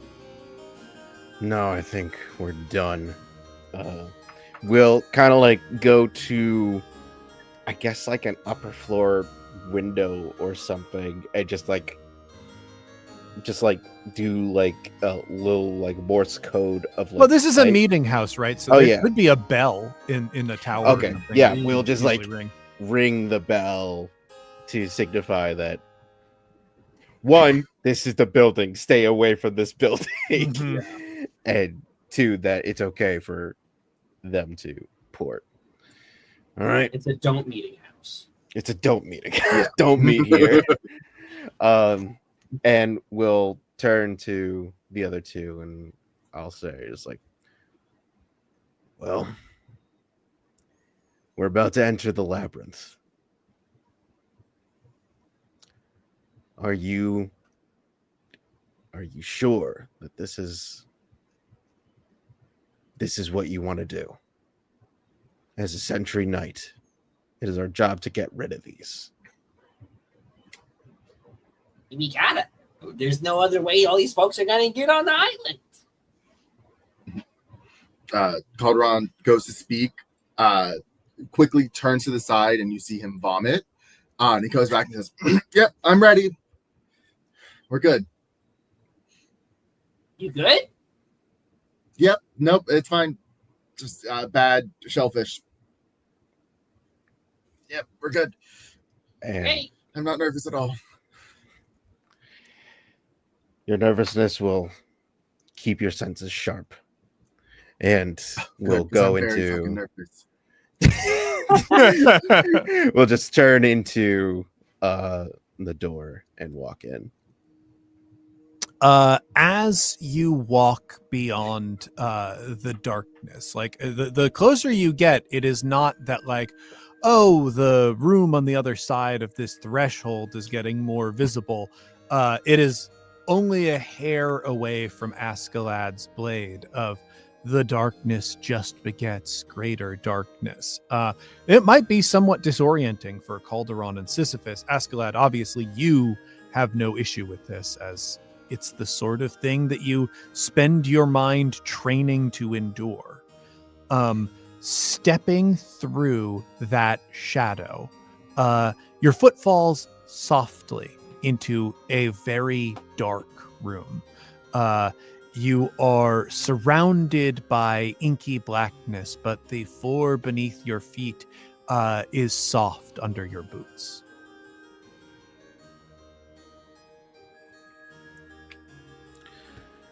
Okay. Is it supposed to be like this? Yep.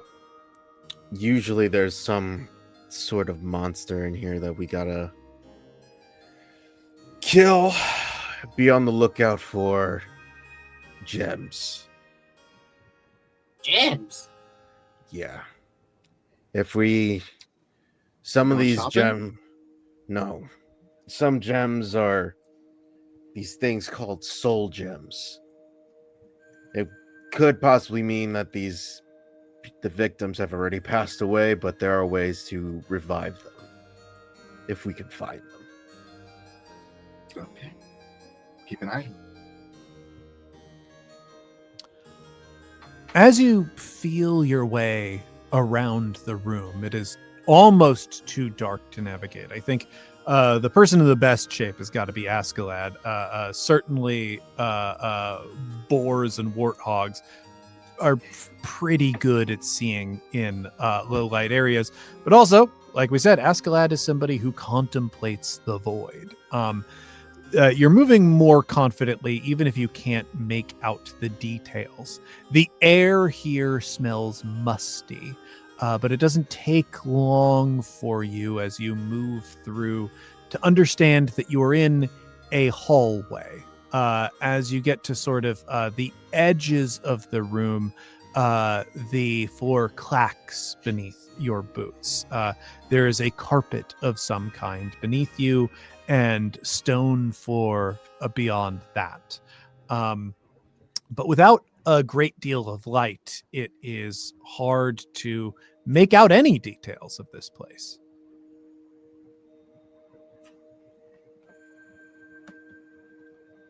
Can you guys see anything?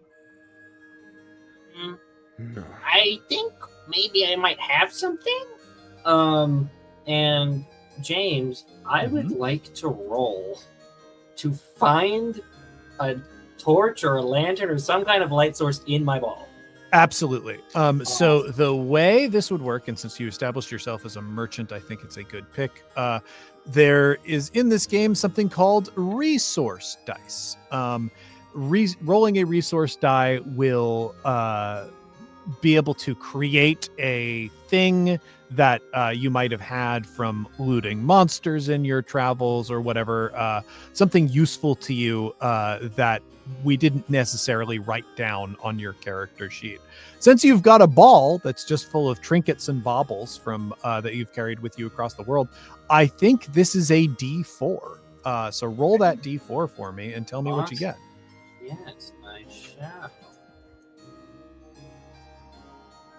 I rolled a 1. A 1. You have a box of matches. You might be able to improvise a torch, but you will be able to sort of slowly make a little bit of light at a time temporarily without having to do a control impact roll to make something more substantial. Well, I've got matches, and I have an idea. And you see Sisyphus wears like very Grecian robes. Imagine very much like a Plato Aristotelian like toga looking thing. And we'll just rip the bottom of it from some of the fabric. We'll attach, we'll grab the sword of the Demon King and like wrap the fabric around the blade, the broken blade, and then we'll use a match and light the fabric on it to make a torch. Oh, that's cool. Yeah. Can I get a control impact from you? Yes. This feels very intentional. Mhm. So I'm going to roll a. Is more control a lower die for control? More control is a larger die. Larger die. Okay, so yeah, this is like inversely sliding scale. Yes. Okay. I'm going to roll a d12. Perfect. Another 1. Okay. You light up this torch, and I want to emphasize it does help a little bit, but it's a very little bit. Y'all can see now the outline of Sisyphus's face and body. But like when we get down to Sisyphus's legs, you cannot see them. You have to walk up until you are just inches away from various walls in order to see details at all. They are very faintly illuminated. Though this is a blazing torch that's been wrapped around the blade of a pretty large sword, it lights the room as though it is only a faintly flickering match. Still, when you approach one of these walls, you can see that the walls themselves have paintings on them. And paintings of scenes that you recognize. Scenes of the town that you just walked through to enter this labyrinth. Are the paintings different sizes? Yeah. Definitely different sizes. What would you say is the largest painting? Like, as this scans the painting across like kind of multiple panels just from the limited light source, what can we see from this large painting? Yeah, the more that you peer around the room, you can see like a chaotic collection of paintings. There are a bunch of portraits of people's faces. Some of them look like wealthy merchants and others look like dock workers and laborers. They all have kind of disquieting like expressions on their faces, and they're not arranged in the wall in a way that is sensible. But those paintings sort of surround this massive panoramic portrait that shows a scene of the main thoroughfare of the town leading up to this meeting house. And there is kind of a desperate and chaotic progression. You know how Renaissance paintings have people posed in very dramatic ways. They are moving, stretching limbs out towards the meeting hall, and the door to the meeting hall is open, and there is like gold foil layered around the entrance to it. Looks like they were called forward as well to this door.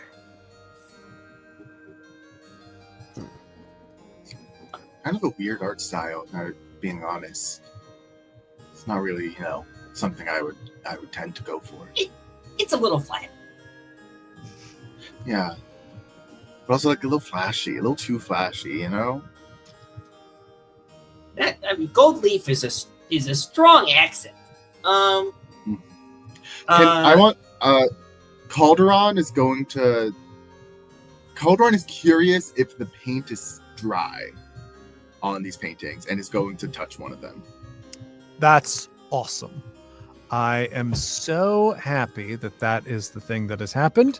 Good thing. That's always a fun thing for the game master. Yeah, you always want to hear a game master Happy that I touched the that. painting. It means good shit. About Good.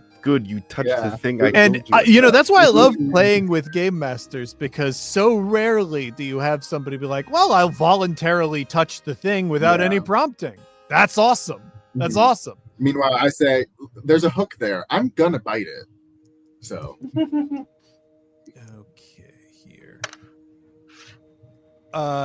You touch the painting, and it is like soot is on your fingertips. But as you kind of inspect them and feel around, it's not soot, it's thickly gathered shadow. You are going to take 1 damage from miasma. Lovely. Being exposed to miasma, you are going to just roll your recovery die, which at this point is a d4. 4. Yeah. Mm-hmm. That's my 4. Big money. Oh, 4. 4. Great. You easily beat it. There is like maybe some louder ringing of bell in your head for a second. But the voice of your sword, which I will describe the voice that you want for your sword, because I don't want to leave the sword out of the equation too long here. It is a very deep and gruff voice. Very commanding voice as well. Pay attention, hero. Okay. What am I paying attention to? You have it's hard to pay attention. You have trod these halls many times before. And you have fallen here before, too. Okay, the other me's. Okay. Can we hear the blink too? Yes, you can. Oh, I love that. Oh my god. He can be loud, so don't tempt him. Okay, yeah. So this is definitely, we're in a dangerous situation, and I think we should all be on our toes and don't touch the paintings. It hurt. Good to know. Let's. If my night should pass in these halls, I need you to make sure that his body is not left here. I'll put him in the ball. That's lovely. that's easy enough. Ah, that is a deep comfort. Thank you, Sisyphus. What is your name again? What do you want the blade's His name is to Bosun. be? Bosun? His name is I Bosun. am Bosun, the great blade of the hero. It's nice to meet you. I'm not even surprised anymore. I love how jaded Askeladd is. It's awesome. Man, I was looking through all the powers and I was just like, man, because I was just like, what? Because this would be, I feel like this should be probably a blessing, but I wouldn't have it because I have other blessings. Like I was thinking about like, oh, what if my void sword just sucked up the darkness? Yeah. So pretty much anything that you can imagine can more or less be done through the risk impact system. What I would say is the impact that you would need would have to be greater than 12 in order to do something like that. 12 is kind of like the mundane limit of things. As far as like natural forces are concerned within the world, nothing gets higher than 12. But once magic gets in the picture, that number starts to go up. So if you were to treat the idea of the umbra within the labyrinth as a physical presence, especially because your sword is a void sword, and you want to cut it away the way somebody might use a machete in the jungle to carve through brush, I think it's possible. It would just take a heck of a roll. But thankfully, there's absolutely mechanics here that would allow you to do that. Yeah. I think I'm gonna try and do that. So I would have to roll an impact of 12 or higher. Mm-hmm. So Can I? I'm sorry. I guess I'll just roll a d4 for control and d20 for impact. Sure. And like, I mean, quite literally, not to summon the dead alewives into this, you are attacking the darkness. So I don't think it's that hard to hit the darkness. So you probably don't need to roll high on your d4. Could I hype them up? Yeah. So the way hyping up would work is you would just be very much like in the spirit of an anime or manga, say something about Askeladd as a character in your character's voice, denoting how strong or cool or admirable they are. And that will upgrade one of those dice, which at this point, it would have to be the control die. So I think Calderon would say Askeladd is he's one with the darkness. He should be able to exert his control over this domain. So I bump up the control to a bump d6? up the control to a d6. Yes. All right. Cool. Okay. I got a 3 on the d6. Perfect. And I got a 13 on impact. Yes. Okay. I think we see you grip your sword. And I think there's this intense focus and stare that we saw earlier when you were trying to peer into the void of your blade. And you don't flinch. There's no sign that you are going to strike.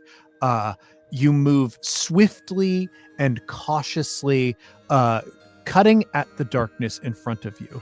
And I think shadows cut open and hang like canvas that has been torn by a very sharp knife. And those shadows being cut aside allow the torchlight that has been put together by Sisyphus to shine broader. Now, that impact, like, you've basically cleared the way in front of you. You've disturbed enough of the umbra that there are tendrils of shadow that are wisping about, but nothing that would completely obscure your path, to the point where you can see an entirely gilded doorway down the hall in front of you. And most importantly, I think for that, the carpet ends before this doorway. The floor in front of you is tiles. There is a white sort of marble material, and there is a black that appears to be stone, but I think both because of how impressive your role was and the fact that your character clearly has some experience with the Blight Labyrinth before, you know that's not stone. This is one of the labyrinth's traps. Those squares on the floor that look like stones are pools of miasma. Don't step on the stone. Probably just grab Calderon. It's like, nope. Grabbing someone taller than you and bodily lifting them off the ground is great. Calderon's lanky. They're I'm very light. It's like a twink and a bear together. No. And whatever Sisyphus is. A twink, a bear, and a dung beetle. And a dung beetle. Yeah. This is the name of this episode. Twink, a bear, and a dung beetle. Yeah. Now, I'm remiss to stack that a list of characters up against the Worlds Beyond Number witch, and I can't remember the name of everybody. There's less gravity to it, is all I'm saying. It would have to be a twink, a boar, and a dung. Yeah. There you go.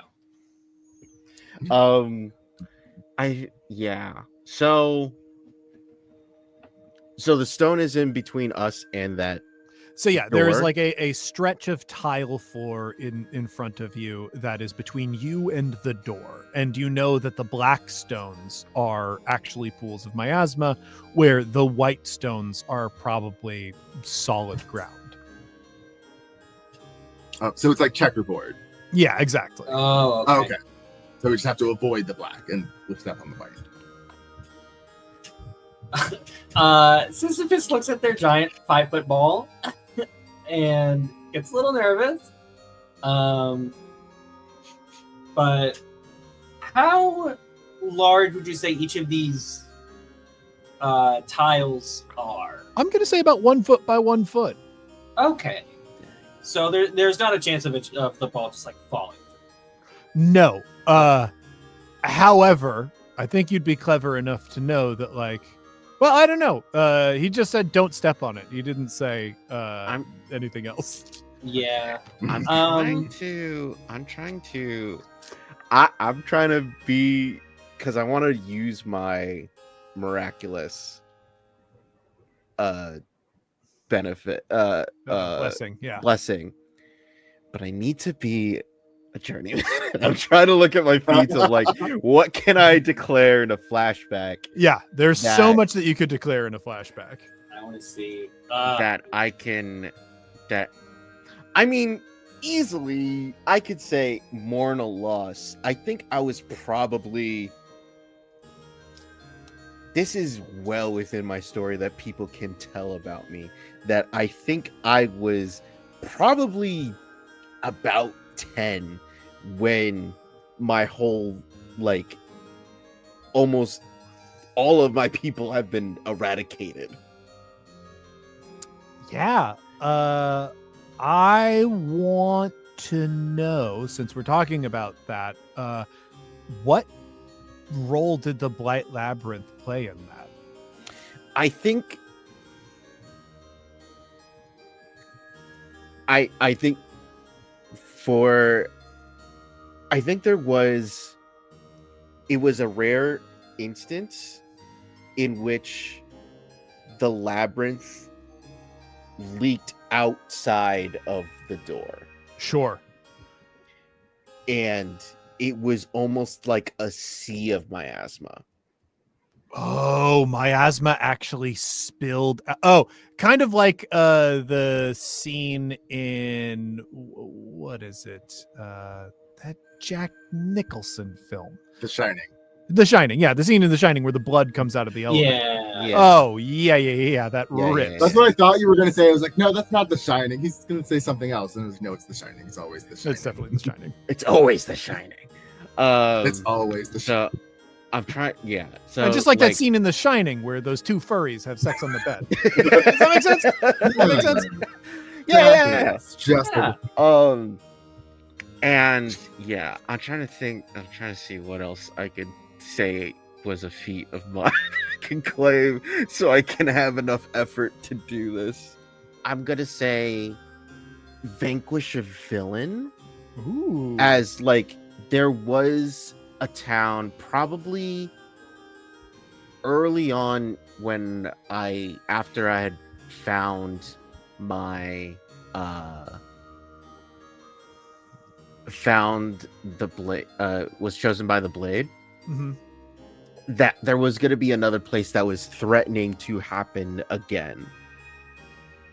Oh, Of okay. that miasma spilling out from a doorway. And I like this. What I kind of picture is the way the Blight Labyrinth works and its miasma works is the Mhm. more you are exposed to it, the further into its control you are drawn. mhm, Probably that first instance, that the one that like wiped out your village, that flood, that came on the heels of someone betraying the community in ways that you didn't recognize. Like the mhm. Blight Labyrinth appears in somebody's closet.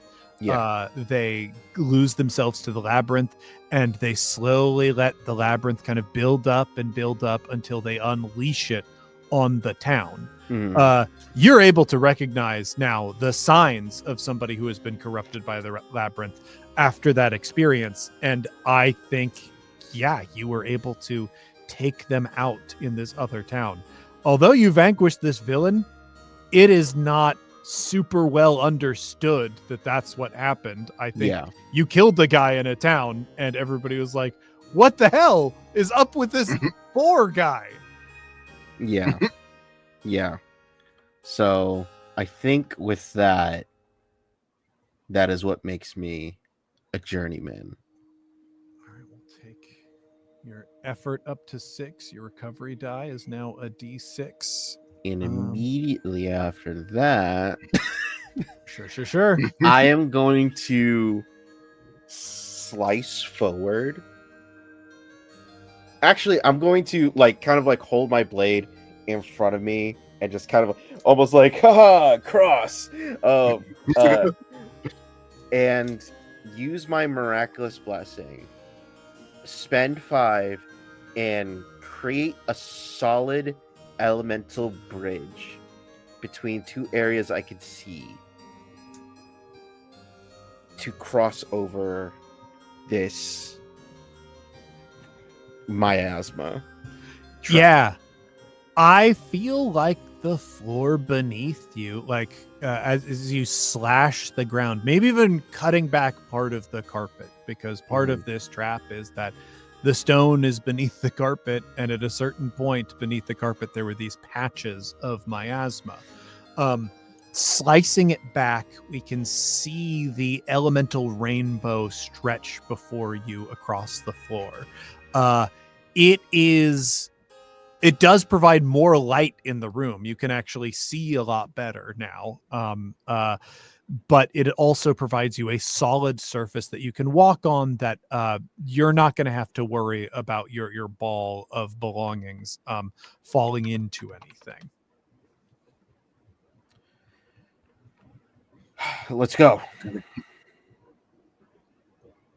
Calderon watched that whole thing going down and just like mouth agape of like, that's my, I want to be him when I grow up, kind of thing.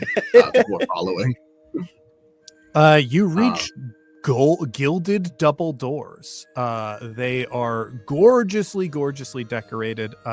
There is kind of a maritime motif. There are pictures of boats and sails that are not etched. It's carved into this door and once again laid over with this shining gold that looks extremely pretty with the dancing rainbow lights and torchlight shining over their facets. Calderon just looks and says, a ship couldn't be made of gold. That's heavy. That would sink. Well done, lad.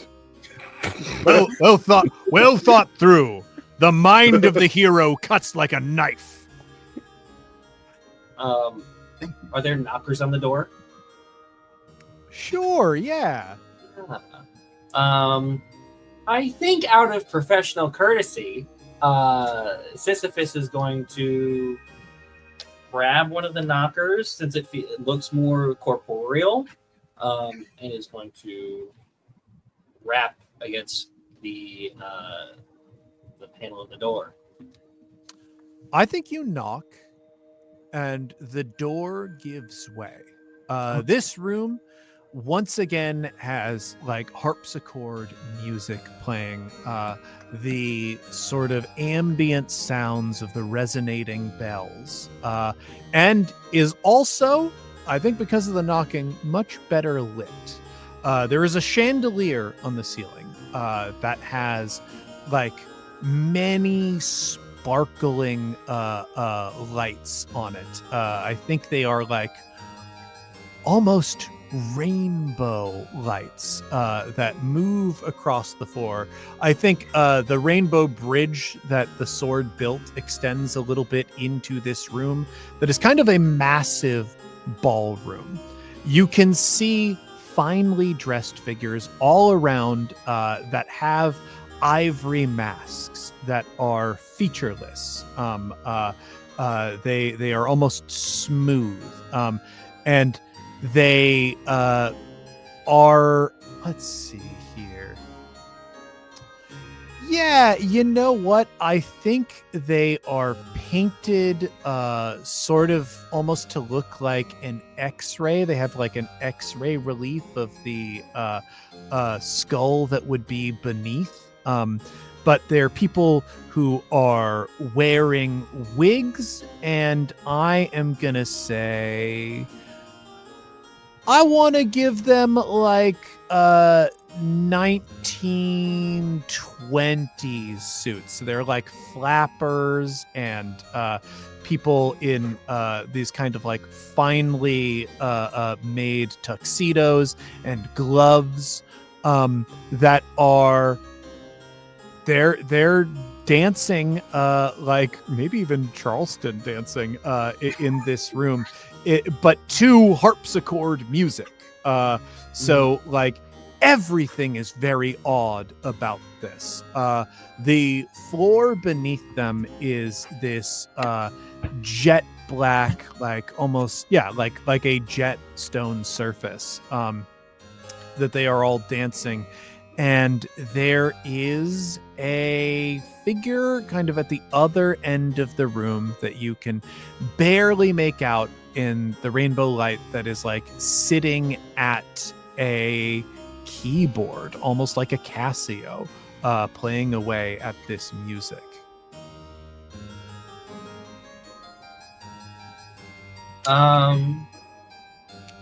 This is new for me. I feel this is nothing like I've experienced in a past Labyrinth. Yeah, I bet you barely got to like it's so dangerous to be in a labyrinth. Yeah. Like Sisyphus is going to extinguish the flame on the sword, and kind of just like shake off the remaining smolders from the fabric that was burnt. I wanted to ask you, James, Sisyphus has been holding the sword of the Demon King for probably a few minutes now. What does it feel like to hold this sword of great import? Surprisingly light. That is, I think one of the things about this sword, the way that it is decorated, it looks so solid, so heavy. Obviously, being broken, the shape of it implies something that's even larger, and what you hold now is almost impossibly large. It's a great sword. It's something that's like Zweihander Claymore sized, and broken. I kind of think it's like a traditional like 5 to 6 feet greatsword style, but still broken. So the original might have been like out to Like 10 feet or 12 feet, yeah. something ridiculous like that. A cloud blade. Yeah. And yet you pick it up, and it's not that the metal of the blade doesn't feel real. It definitely feels as hard as metal, but it lacks the density. It lacks the weight that it should have. Swinging it, of course, it hits like it's that heavy. It just doesn't heft like it's that heavy. It sounded interesting. I think the sword is not sentient in the way that Bosun is, obviously. No. But I do think that as Sisyphus holds this sword for longer and longer, it's not a voice that is like saying anything in particular. It's not a person, but it is very much this like creeping sensational feeling, like trickling in from the base of your neck. I was thinking like it's instead of a voice, it's kind of like the it's very ambient almost of that gas. So you did that so good. Yeah, That that was was so really good. I was like, You I was should like, release oh, an album of scary sounds. Yeah. I was like, oh man, I don't know if StreamYard's gonna catch this. Actually, Mhm. I'm so used Picked up to great. Discord knocking that out.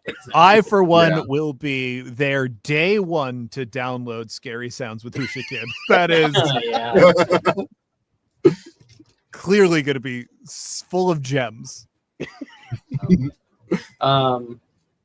And as this like ominous kind of gale becomes louder over the course of holding it for longer, you can see that Sisyphus is very quick to like sheathe the sword back into the ball, and like kind of be rid of it for a second, before looking out onto this crowd of dancers doing a dance that is not at all familiar to Sisyphus.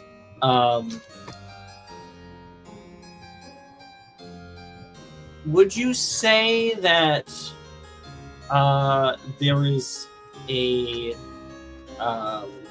intentionality about the dancing, like people are choosing to dance, or is this more of like they can't help but dance in whatever way that might manifest? Absolutely, it is.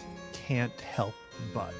One of the great things around this era, it's really more of a 30s thing, is dance contests.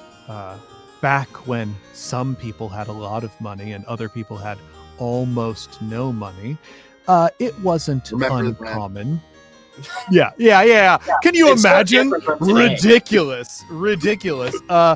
But for amusement, they would put on dance contests that had a laughably little amount of money, where you were simply expected to dance until you couldn't anymore, and the last person dancing would win. And so people would dance for hours and hours and hours, collapsing on the floor. That is like, everybody is moving, but they are moving as though they have been moving for quite some time now. And you can see, I think actually some of them are starting to shake, and why not? At this moment, one of them falls, collapses, and simply sinks into the floor. Oh, that's horrifying. I think Sisyphus sees this, and kind of a recognizable like threat has been assessed at this moment. Sisyphus is going to hesitantly pull out the blade again, and is going to use a minor blessing. Oh, okay. Is going to use the familiar minor blessing. And it will. What expand. was the Demon King's familiar? I think in some sort of twisted fate, it was a dog. Interesting. It's like this, like poor chained dog that's like not just like the chain around the neck, like a collar. It's like chained, like cuffed at the wrists. It's got like a tethered, like iron weight chain on its legs. But it is like this, like it's like those like American bully dogs that like squat and builds. Like, I was kind of thinking that because of Marvel Rivals and stuff of bats. Doctor Strange's ghost dog. Yeah. Which is, it's like I think it's like a basset hound. Yeah. It looks so sad. Like this creature is like in like abject misery. Yeah, I think like one of the only distinct things about this familiar is like those sad eyes. Basset hounds having that very like drooping sort of flesh. I think a lot of it is like a drooping, almost shambling shape. But like the sad eyes are the sad eyes of a dog for sure.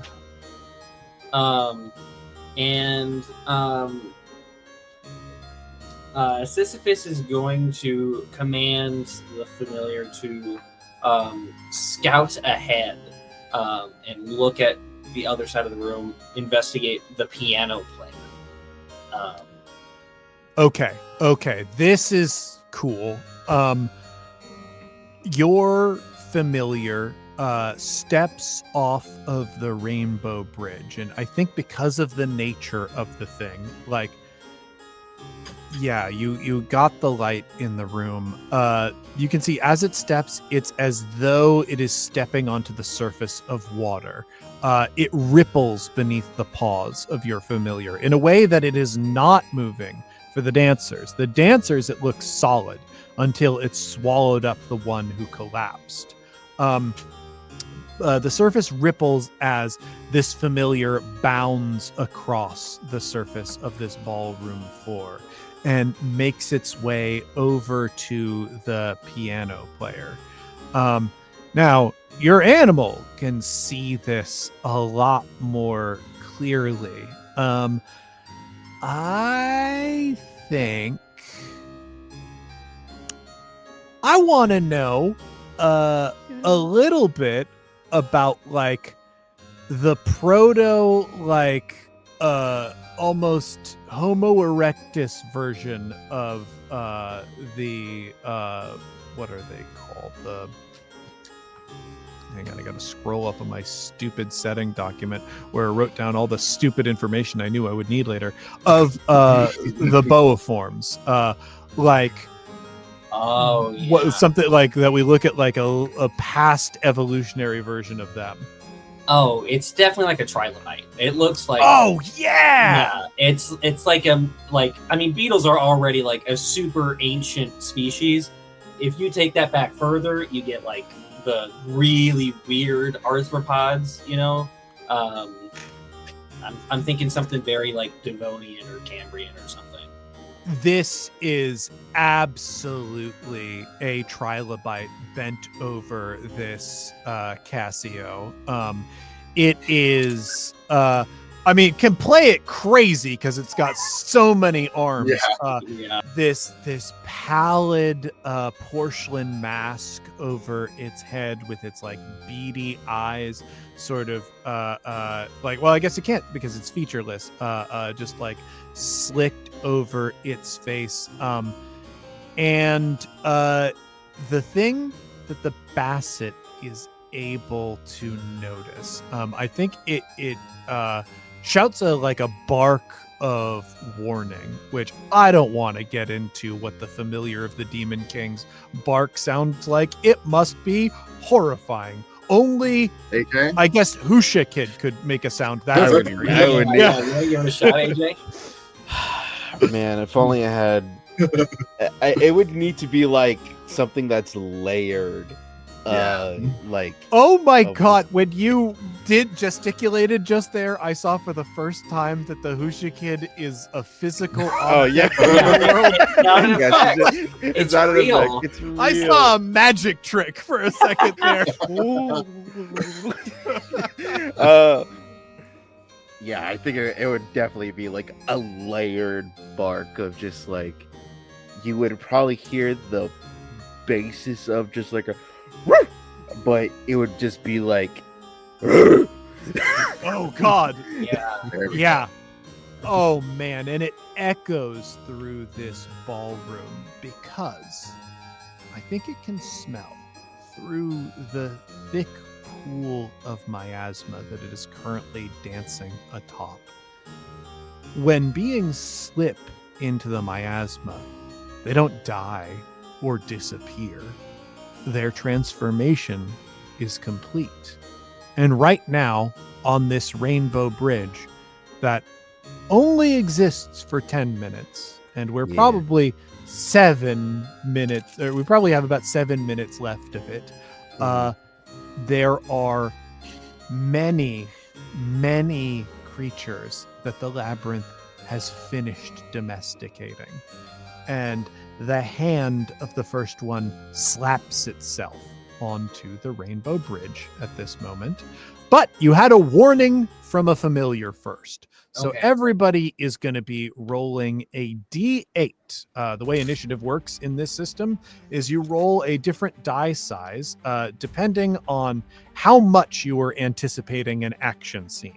And D8 is aware that something is wrong, but maybe not knowing the exact moment that things are going to go down.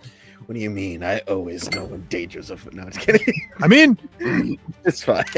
you do. That's why you're rolling the D8. That's Gosh, I need to get myself a new dice tray because this dice tray sucks. Okay, I got my number. I got my number. I got mine. I dropped one dice, but I did get a number. all right. Hit me with them. I got a 3. 6.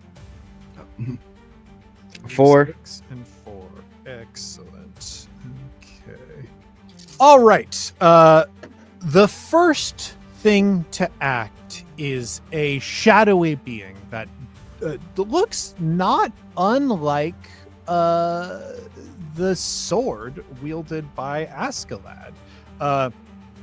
It is darkness. It is a shadow that emerges from the ground beneath you, pulls itself up onto the rainbow bridge as the hand that is like completely encased in shadow touches this light. I will say, almost like if you've ever seen liquid nitrogen, the way that it boils away very quickly, like just shadow cascades off of this like smoke. And it comes away from this creature's face. The only thing that is there for a face is these featureless porcelain masks. But the skin, the body itself, everything except for this suit cannot be perceived because it is so thickly lost in shadow. pulls itself up onto the rainbow bridge, and it's going to attack, I think, Askeladd, because I think the labyrinth remembers facing you before. How dare? Yeah. Question: how's the mechanic for recovering effort? So mechanic for recovering effort would be rolling your recovery die. In the middle of a combat like this, you can do that by taking a breath. You will roll a d6 and you can split the result between your effort and your hit points however you like. Okay. And you can only, and because of these check boxes, I assume you can only take one of these per session. Exactly. Gotcha. All right. And thankfully these things do not hit very hard. But they do hit, apparently. Well, yeah, it did roll a 3, so it does hit. This thing emerges and, moving in time with the music, strikes out physically. And Askeladd, you being a seasoned warrior fighting an opponent that's like more or less unarmed, 9 out of 10 situations, you would have avoided this. You would have been able to prevent it from hitting you. But its limbs don't act the way a being's limbs should be. It is indistinct. Its arm like basically curves around the block that you put up to strike you. It was trying to push you back. You managed to stop yourself from being pushed off the rainbow bridge. However, you did take 2 damage. I am just looking at the... I don't remember if the blade itself gave me like some things because of the type of blade I have, or no, I don't think so. No. Yeah, okay. There are no mechanics for Okay. anything. Yeah. Okay, 2 damage. Ooh.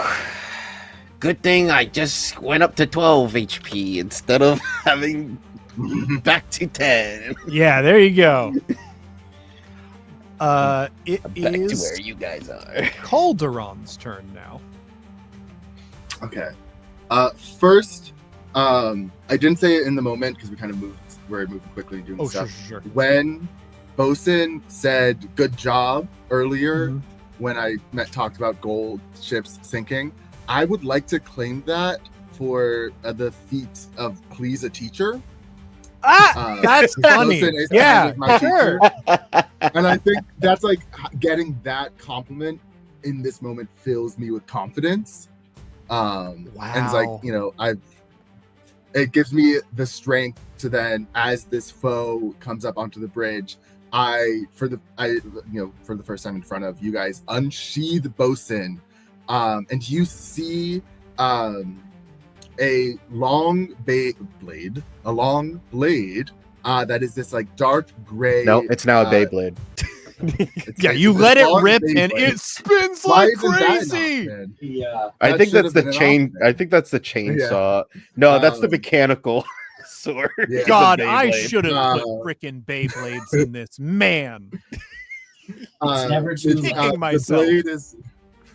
The blade is bicolored with this dark gray top side and a white underside that comes down to like a rounded point.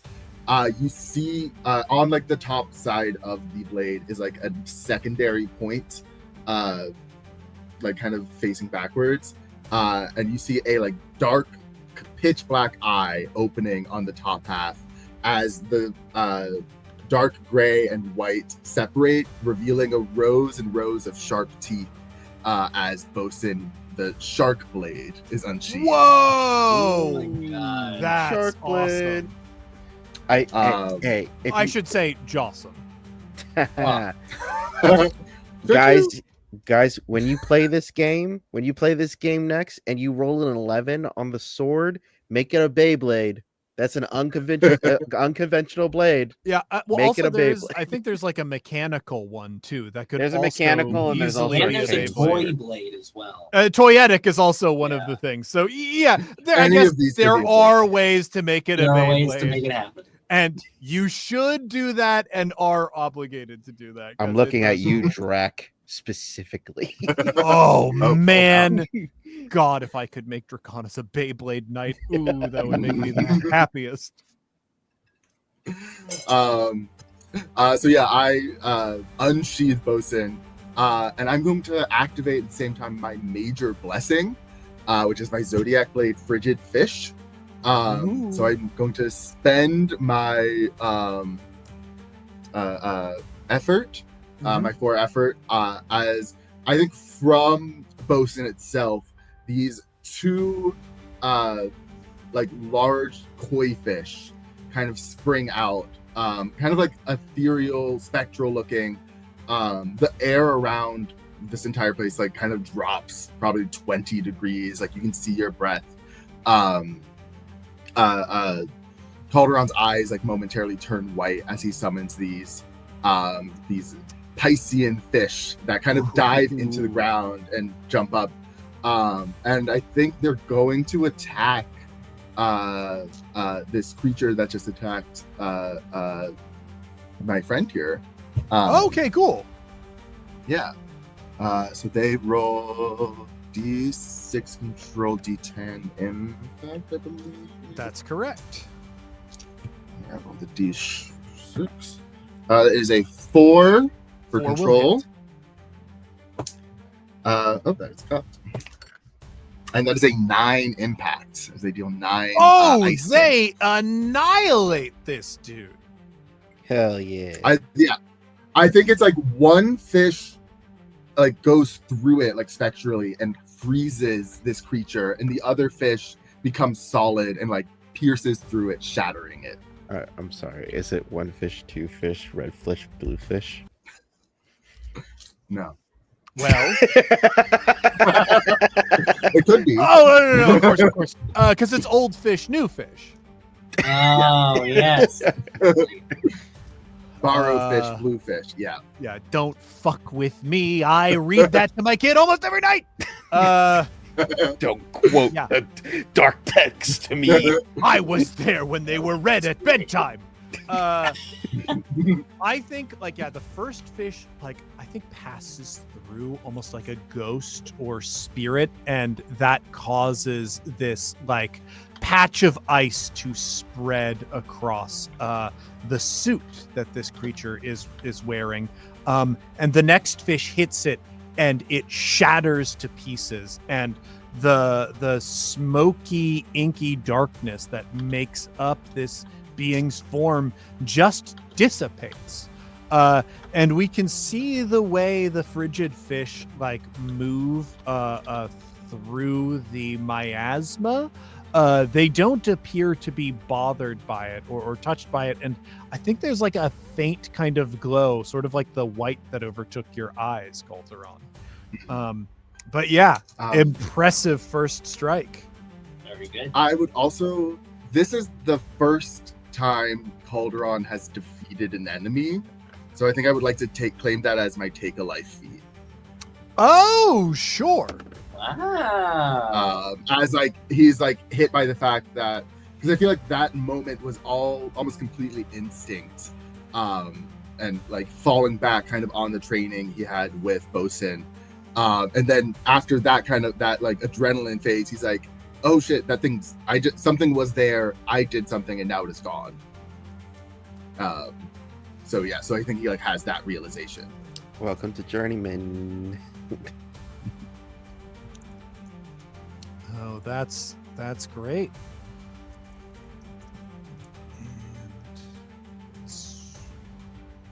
And okay. After Calderon, we come down. It is the turn of the next creature. We can see like around the Rainbow Bridge now more hands are pulling themselves up. There are, again, a collection of different things. There are a lot of people in suits, but also people in these kind of gorgeous flapper dresses. They've got these tassels hanging down, and it's a flapper dress by the way of Rococo. So these gorgeous like pastel colors that are covered in gold filigree with like these mirrored edges. It is a certain feast for the eyes, but attached to the bodies of these indistinct shadowy beings, it's kind of horrifying. They pull themselves up onto the bridge, and I think this one is going to go after our dear Calderon, who has also revealed themselves to be quite the threat. That will hit, and unfortunately, this one rolls 4 damage. So Oof. it hits a bit harder. Thankfully, you also just leveled up, so not as bad as it could be. But yeah, this creature, as it grabs you, God, what did we say the danger of this place was? It was scrolling back up, decay. Yeah. You feel almost like for a second as it grabs you, it just grabs you in sort of like a grip, tearing at your skin. Under its fingers, your skin sags. There are wrinkles that appear. There are moles that appear across your skin. You're witnessing your Twink death horrifyingly happen in front of you in an instant moment. I think you're able to wrench your shoulder back from the grip, and you can see the skin once again return to the health of youth. But for a moment there, you had a horrible look into a future that will one day be yours. It's like college all over again. Askeladd, you are up now. Okay.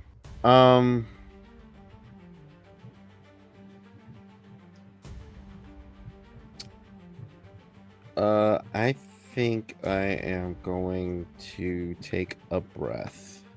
Would that use up like my whole turn?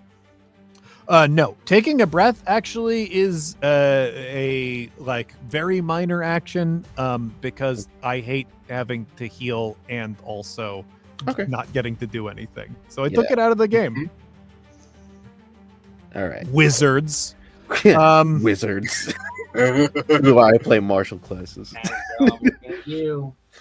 I'm gonna take a breath and try to recover. Now, when you take a breath or do a recovery action, you do have you have the option of doing another flashback to claim a feat, or you can simply focus on like a mantra or saying or a reason that you fight.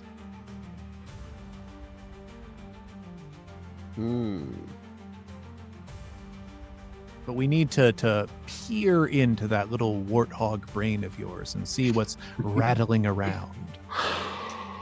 Okay. When I was a young warthog. I think. You remember the time that you lost your meerkat friend? Timing. Torn apart by hyena people. I already mourned the loss. That's true. You know what? Just keep it on theme. Like, I think there was. I'm going the Bebop and Rocksteady route. I think.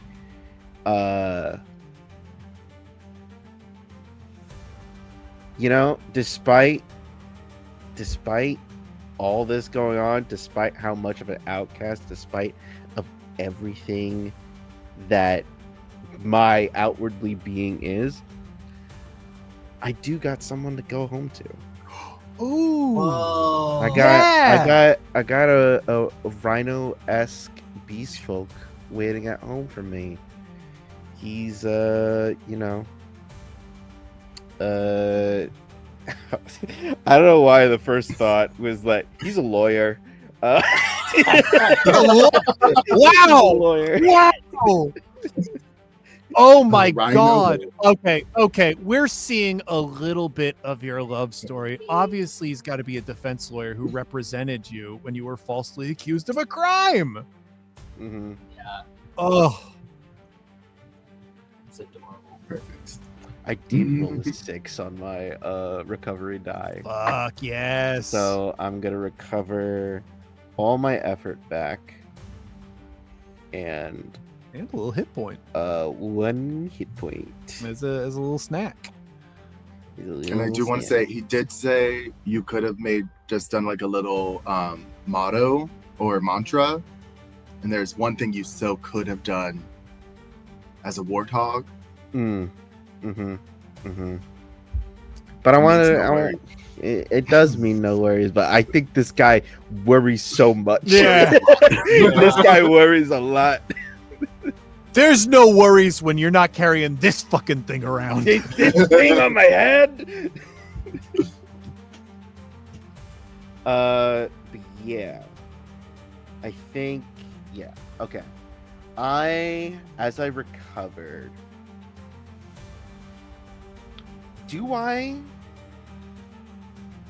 I kind of want to assess the situation here.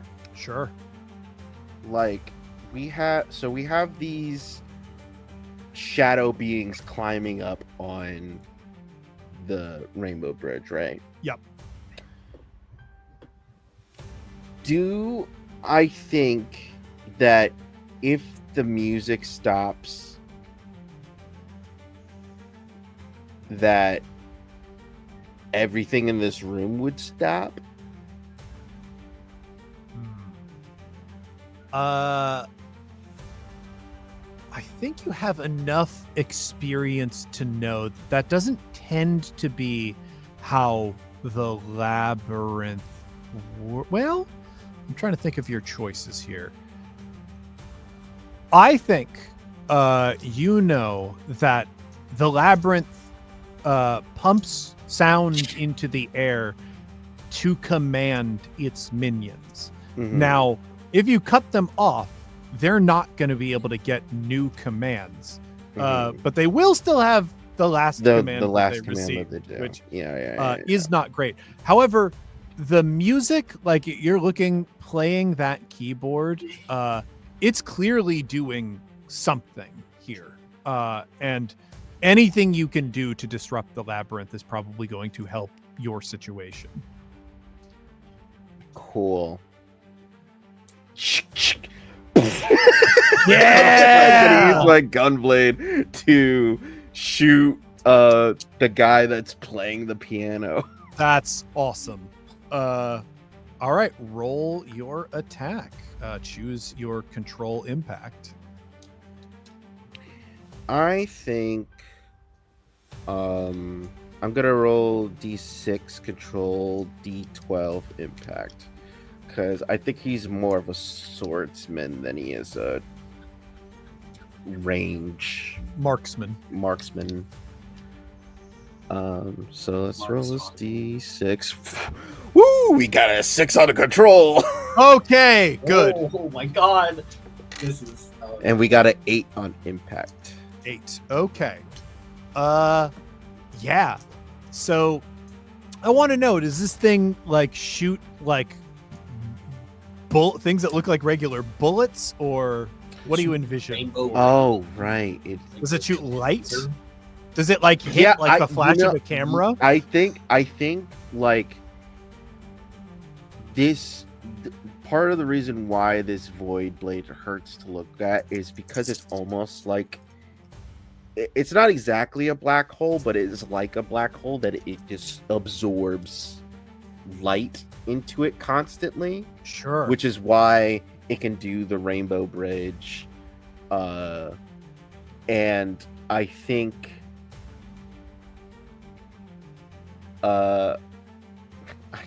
it's so funny that I have 2 abilities that actually could that have range that Yeah. deal with this. But I think like just a concentrated, almost looks like a shooting star coming out Ooh, I love of- that. of this blade.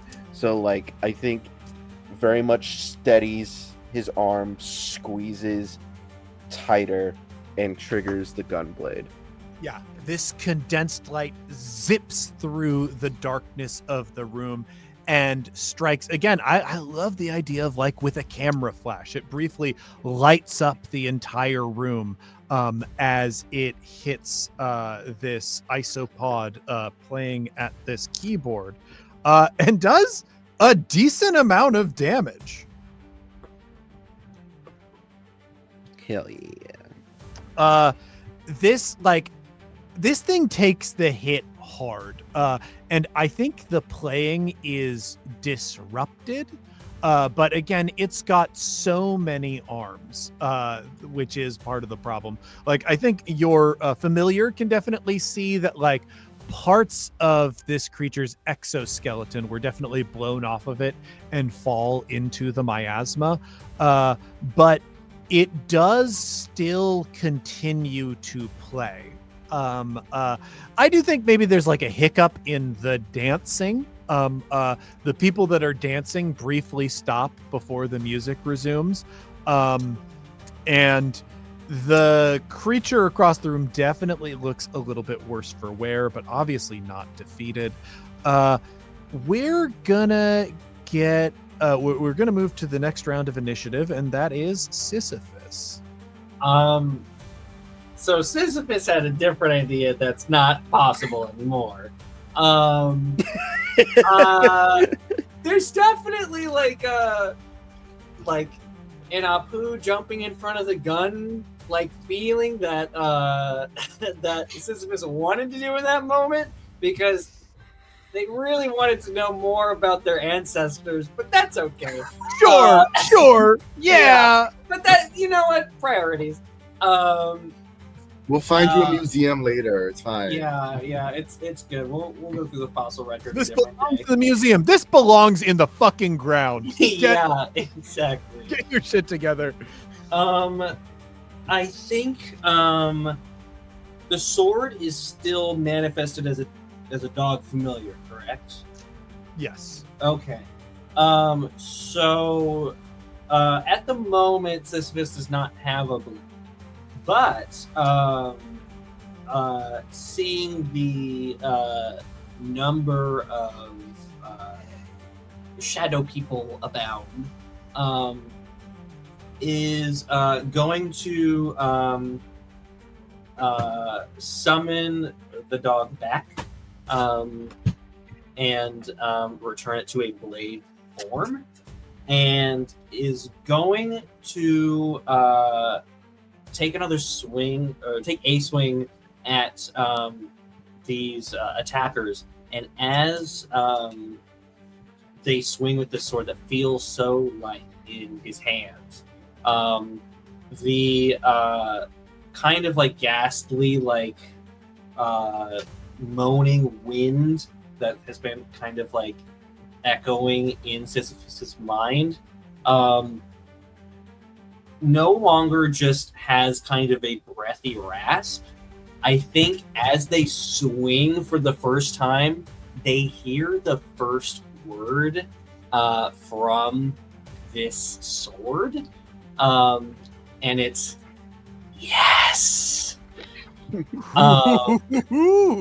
And I am also going to take a feat of please a teacher. Oh, nasty. I love it. I am going to, because this is a very light sword and Sisyphus is not super trained in it, I think it's going to be a D4 of control. Just a very small die. And that is a 4. Okay. That is gonna hit. A D20, a 16. Holy shit! Wild. Okay. So again, you annihilate another one of these things. Mm-hmm. Yeah. I mean, give me some, and also you can command your. Oh wait, that's Calderon. He's got the fish. You can command your. Oh wait a minute. I'm sorry. Your blade is a dog right now. Can I summon it back to a blade? You absolutely can. Okay. And so you just did that, and that's great. Wonderful. I mean, it would have been I very don't know funny it if you. take time or Yeah, just It would have been wait, very you guys funny. all- It's like shake Yeah. him. Yeah, let me. I mean, I'll read the entry, but I don't think there's any problem with that. Transforms you would be able to hold easily.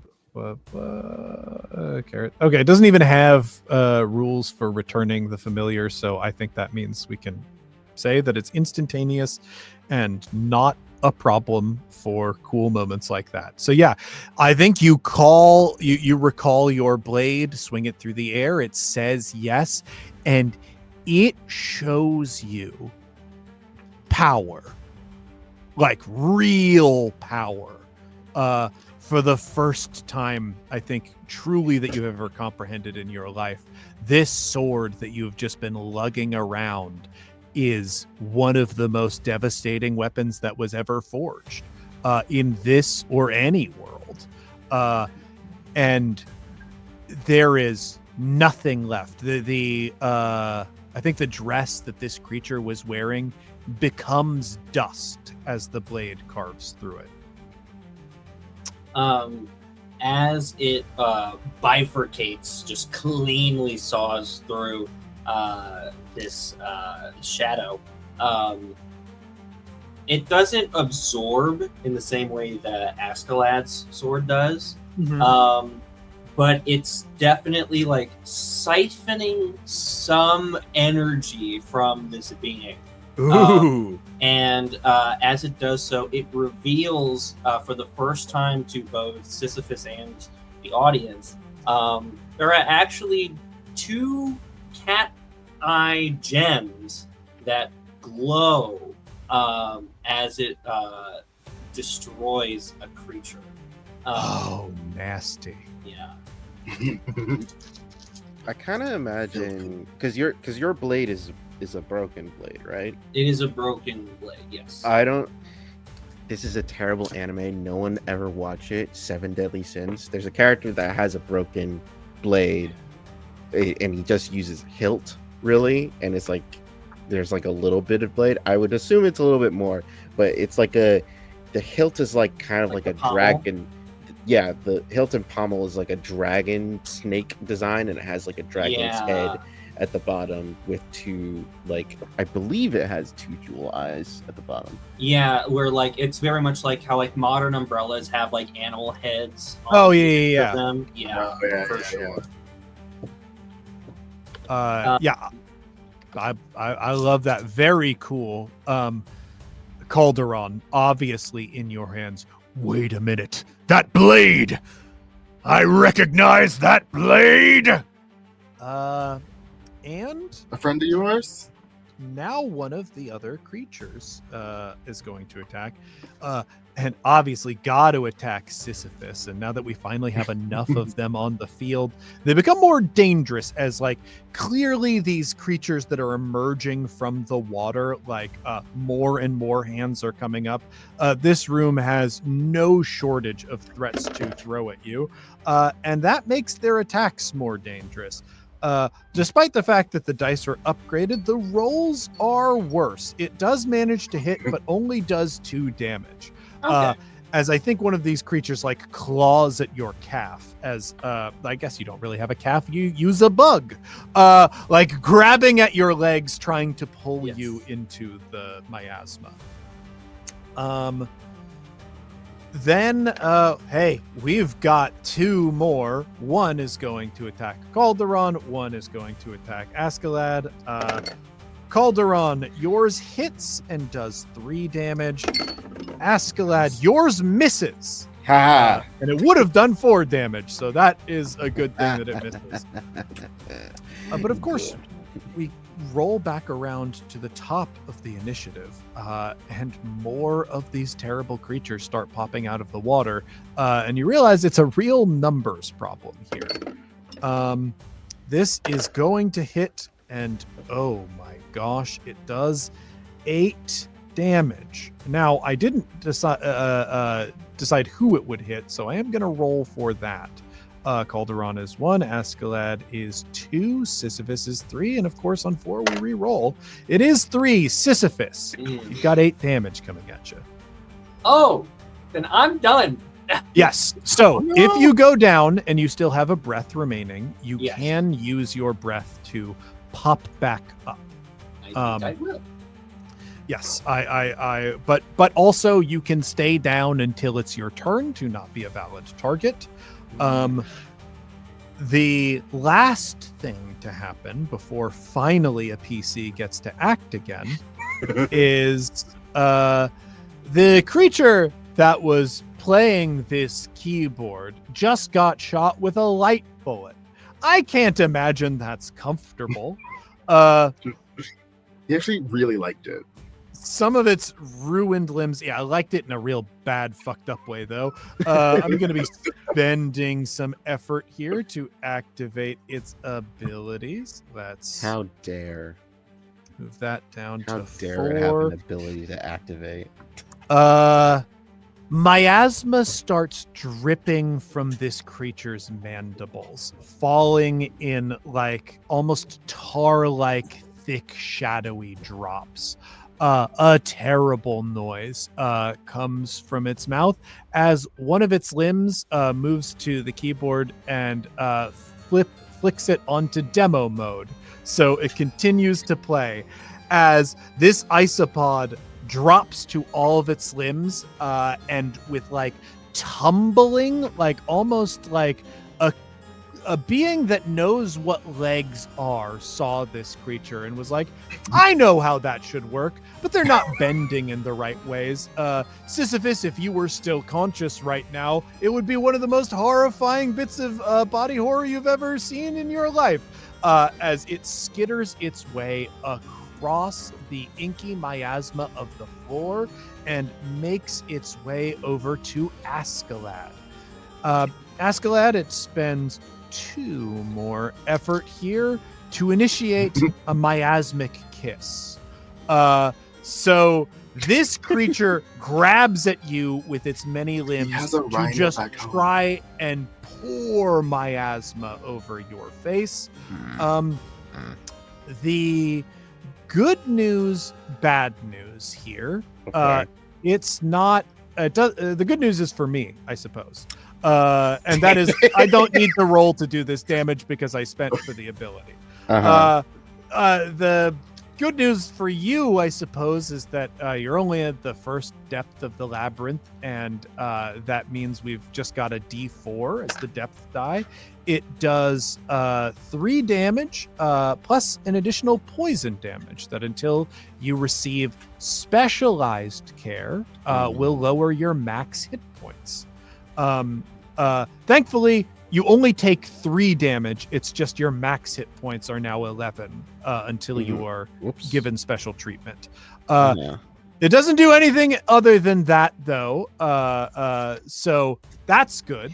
And thank God Calderon gets to go. And I will remind Calderon, you are not just controlling Calderon. Because you summoned your fish, you are acting as you and your fish. Yeah. Whole school of them, for sure. I think I'm going to actually yell to Calderon and like, stop the music. All right, boss. So question. The floor of the ballroom is like all miasma, correct? Yes. If that miasma were frozen, could I safely walk upon it? Wow, I guess I'm making that decision right now. I guess so. Why not? Cool. That's awesome. Then I'm first of all going to take a breath. And as I do so, as I'm reeling from all of this pain that I've experienced, I remember back to a time when I was younger, It was right before I got bosun. It was very soon before. When it was the night before this big ceremony where they were going to be choosing the new chosen one from the youngsters of the island. And I, being a nervous child, was going to try and run away and swam out to the ocean, except got caught in a riptide and drowned. And I was swept back onto shore, but was momentarily pronounced dead before being revived. Oh shit! Okay. So I'm gonna claim that feat. And in that moment, as I was being revived, that was when a cold glow came over me, as I was chosen by Bosun to be his bearer. Wow. Okay. Be declared. There it is. Okay. So yeah, I'm gonna take a breath. Good. 5. Back. So I'm at 5. And then I'm going to spend. Actually, no. I'm gonna give me some health back. Now, I will point out a mechanical thing that is sort of buried in the mechanics. You can attack more than one opponent, which feels with the numbers that are stacked against you. It's important that all of you know that. You would basically be adding each opponent's defense together, +1 for each additional opponent. So if you're to attack 2, because the defense on these little shadow beings is 3, you would basically need to be able to hit a 7 on your die to hit both of them, but your impact would also be dealing damage to both of them. I only mention that because you might need that option. I have a way to hit everybody. I'm going to spend 2 of my effort to fuse with the fish to gain the ability to breathe in water and to move quickly over land on slick ice patches, and my movement speed doubles. And I would love to ice skate over to the Casio. And Dan, I know that we haven't played many games together, but if you think for a goddamn second I'm going to allow you to describe that and not give me your fish boy magical girl transformation sequence, you're crazy. You're the craziest person I've ever met. It is fully, the 2 fish come out of the ground beneath me and swirl around, and there's ice particles and snow. And as they go up, it's the Sailor Moon, where it's kind of that cosmic silhouette at first before it kind of the ice shatters. And I am wearing ice skates, and I think it is a full, very flamboyant ice skater outfit. Ooh, yes, of course. With flowy, but it's still a dark blue and green oceany vibe, with flowy fringe and silk things on the sleeve that fly behind me as I skate away, and then skate towards the Casio and try to destroy it. All right, roll me an attack on that Casio. Okay. I feel like the Casio is not going to be that hard to hit because it is a piano, and I've hit many a piano in my life. So we flash back the dozens of times that Calderon has just fucked up pianos. I was talking about me, Dan, in real life. Because I majored in music in past life. So I have truly hit many pianos. All right, class. Today we're going to learn the most important lesson a musician can learn: how to punch a piano. So that's a 3 on my D4 for control. That will absolutely hit. Okay, so I'm going to roll my D20. That is 18. Oh, this thing shatters. I think the fairest thing that I can do is take that damage and divide it amongst the remaining opponents. because this was clearly a control locus here. So yeah, the music stops. The people that were dancing hang in the air like suspended marionettes. They are all now hanging like kind of at varying degrees over or maybe mixed with the miasma, some having their legs or feet trailing in it, others being suspended much farther above it. The dancing stops. I also think there's just like a horrible, discordant, now it's no longer harpsichord, it is like a screeching synth sound that like reverberates through some of these shadowy beings in the room and rattles them apart. There are others that I think are they now have more distinct features. Less light is being swallowed up by the umbra of the miasma, but they're still controlled. But clearly the tone in the room has changed. Literally. Yes. Yeah. Very good. I'm also going to claim that as destroy something utterly. Yeah. Okay. I will say, I did do like a triple sow cow and then bring a skate down onto the piano is how I destroyed it. All right. That is spectacular. I love that we're also getting figure skating like technique within this. You said anime, we're getting all the animes. Yeah. I mean, the fact that we've got like this little nautical hero that can go out and skate on the ocean waves is actually pretty awesome, and I would love to see that. So that's Calderon. We go down, and thankfully, Askeladd gets to go. Cool. I yell, "Everyone duck!" And I'm gonna spend two to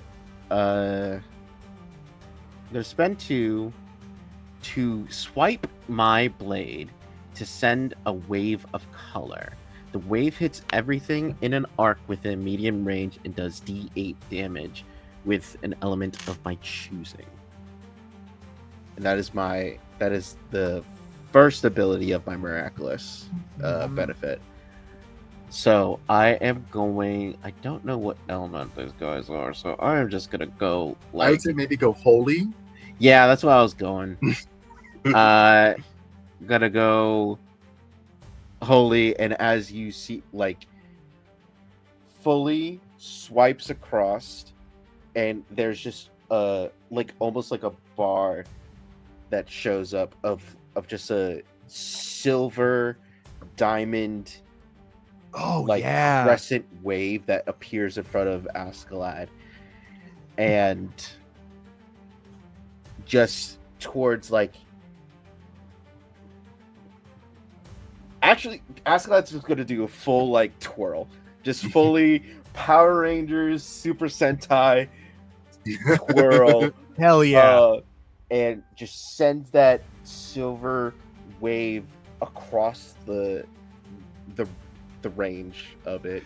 Which, I think nothing rattles the miasma more. It is in this like thick, inky like liquid, but as the holy passes over it, it roils up into smoke and dissipates a little bit. Like it's clear this holy damage is really ripping through it.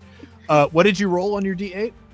Oh, right. I need to roll a damage on the D8. No need to roll. There's no rolling involved in these games. I rolled a 5. A 5. Okay. Another one of the shadow beings goes down. The other two that are remaining look worse for wear. The isopod is another story. It definitely took the hit. I think the holy moves almost like with like a choir sound through the air. And as this wave of holy strikes against the carapace of this isopod, it shatters kind of like glass. it clearly hit. Like you can see the impact, but it also feels like this creature is on something right now that is making it feel the pain of damage less than it otherwise would. But big hit, took out one of the remaining shadow beings, really fucked up the other two. And now we come to Sisyphus's turn. So I'm unconscious. Yep. I would like to take a moment to be in the unconscious world.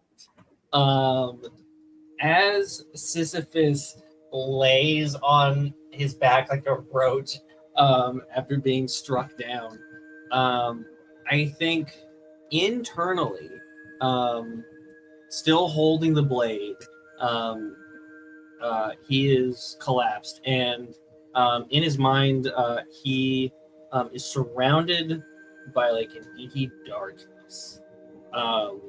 And as he kind of like bolts awake in kind of the subconscious, there is in front of him a cat-like creature.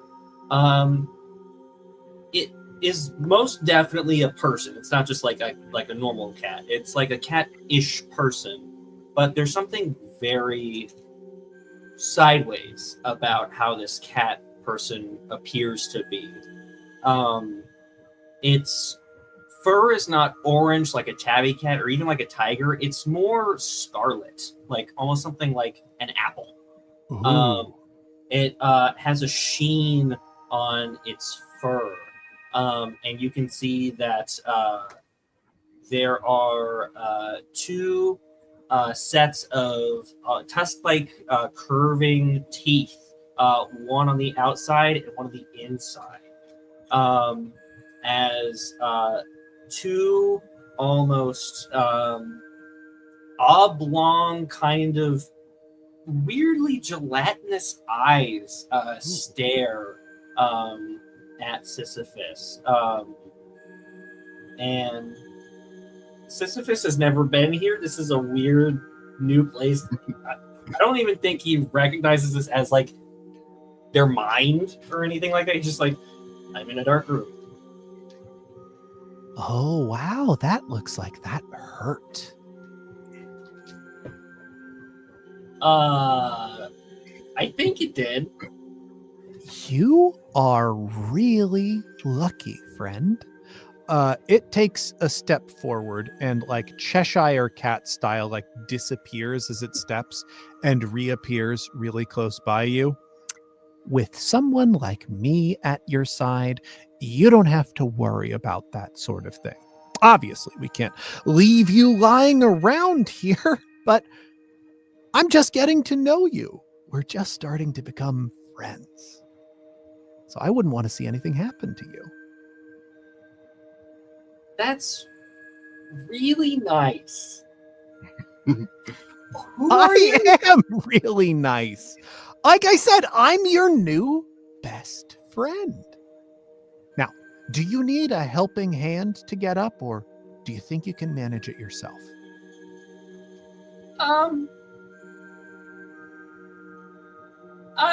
I think I'm okay for now. I'm gonna try on my own. All right. Pause to myself, but I'm here if you need me. If I come back, we'll see how much I need assistance. Oh, you'll be back. People always come back, even if it takes a couple years. Well, luckily I don't have that long, so Then I'll see you again really soon.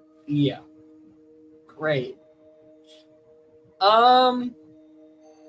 Okay, I'll see you later. And then I think at that moment, just we cut back to like an overhead view of Sisyphus, just like returning to life. Don't be a stranger.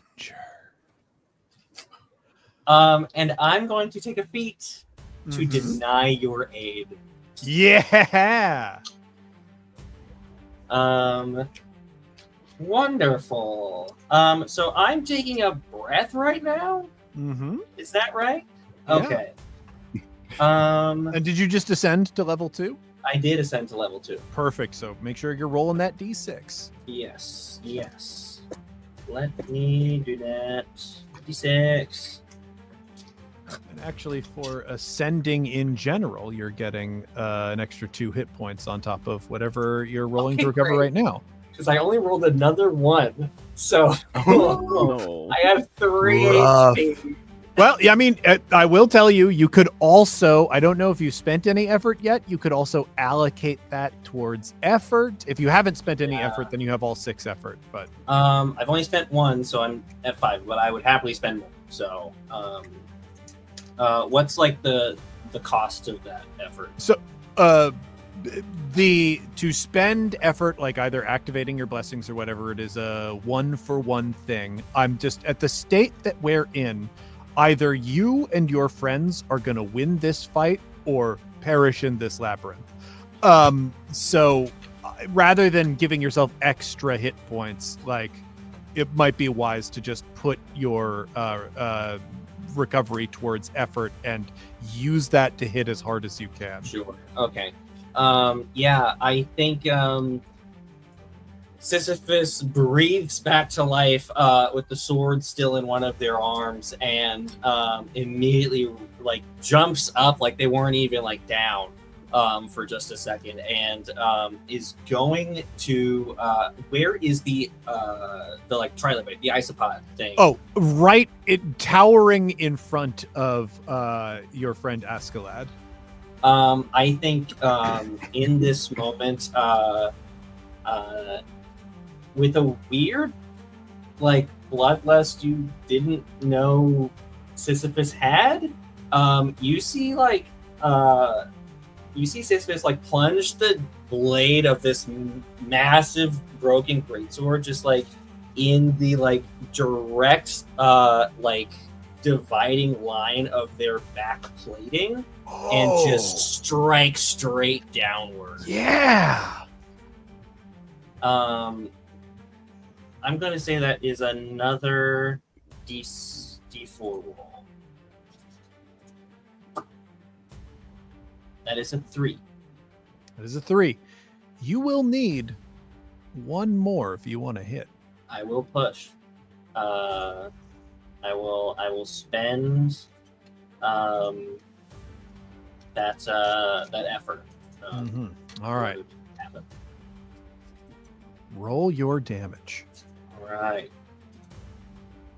That is a 17. 17. Okay. You did just about make what you needed to hit. This boss was using the ability Frenzy, which makes it take half damage from all attacks. So you did kind of need to hit big to take it down. Yeah. And big you hit. I think this is not as clean as the last wild hit that your character struck. You kind of have to, like, you shove your sword in, and then you have to like pull and slice and viciously hack this being apart. It is kind of still shrouded in these umbral shadows, but the holy wave that hit it did a lot to knock them away. And the thing that's absolutely going to bother Sisyphus later is you do kind of have to viciously tear apart this proto creature that is within your evolutionary chain. Yeah. It's they're memories that are not going to be comfortable, and it's kind of unbelievable that your limbs are the ones that did it. But at the end of the day, the creature melts away into shadow as it is taken down. You see Sisyphus standing like haggard and like breathing very heavily, like, holy shit.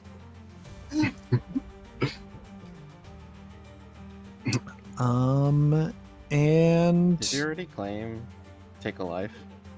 Yeah, I feel like that's I feel like that That was should be. definitely taking a life. yeah, that feels like taking a life for Well, it's also- sure. it'll stick with you for sure. You took that life. You took it around for sure. I robbed them. Yeah. Okay. So we wrap back around to the top of the initiative, and there are still 2 shadow beings left. They no longer outnumber you, which is pretty critical because they're not allowed to upgrade their dice anymore. But the fact that they're still in the conversation is trouble. Calderon is not on the Rainbow Bridge, so wouldn't really be in range for these 2. So I'm going to send 1 at Askeladd and 1 at Sisyphus. Askeladd's first. It rolls a 6 on its control, so it will hit, and a devastating 4 on its impact. Oh, man. Good. And coming to Sisyphus. We got 5 on the control, so that will hit. Rolling this d4 here. 2 damage to Sisyphus. Man, really playing on that razor edge. Okay. All right. Yeah, they are fully trying to tear you 2 down into the miasma. It's desperate and uncoordinated. They're grabbing at you with like hands where all the fingers don't work. The music fading from them has clearly done a lot of damage to their ability to continue to operate, but they're trying to fight through it. God bless them. And now, Calderon, you are up. Quick question. Yeah. For the feats to ascend, it's 2 and then 4. Is that 4 more after 4 the 2 more, or yeah. 4? Okay, just wanted to make sure that I was like that doesn't make sense. Just to, whatever. But anyways, So, I'm wow, you're already gonna- an expert? Yeah, wow. I think the only thing I can do after destroying this electric piano is return to my friends and help them out because they don't look good.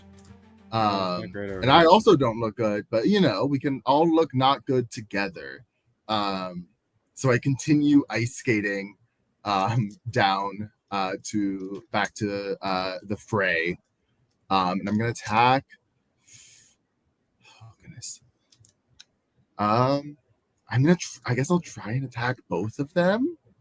Sure, yeah. Go big or go home. You've got a couple Yeah. PC turns before they act again. It's not that big a Mhm. risk. Yeah. As I'm skating over, I'm going to spend an effort to activate minor luck. So I gain +1 to every roll for the scene. Oh, perfect. Hell yeah. Okay. Remind me again, how does the hitting the multi-attack go So again? you need to you're going to need to get at least a 7 result on your control. Okay. And I'll play open-handed here. They've each got 2 hit points left, so it's not going to take a huge roll to take them out. Okay, then I guess I'll do my D12 control then, just to give me some effort or some extra chance. That is 9 + 1, 10. All right. 10 is absolutely going to hit. That's not questionable. So now just tell me if you got more than 1. I did. I got 3. 3? Oh, perfect. You are. Yeah. I mean, what is the finishing move a la Sailor Moon that you used to take him out? I do think it is like a full. It's like I'm ice skating, and I think it's in slow motion.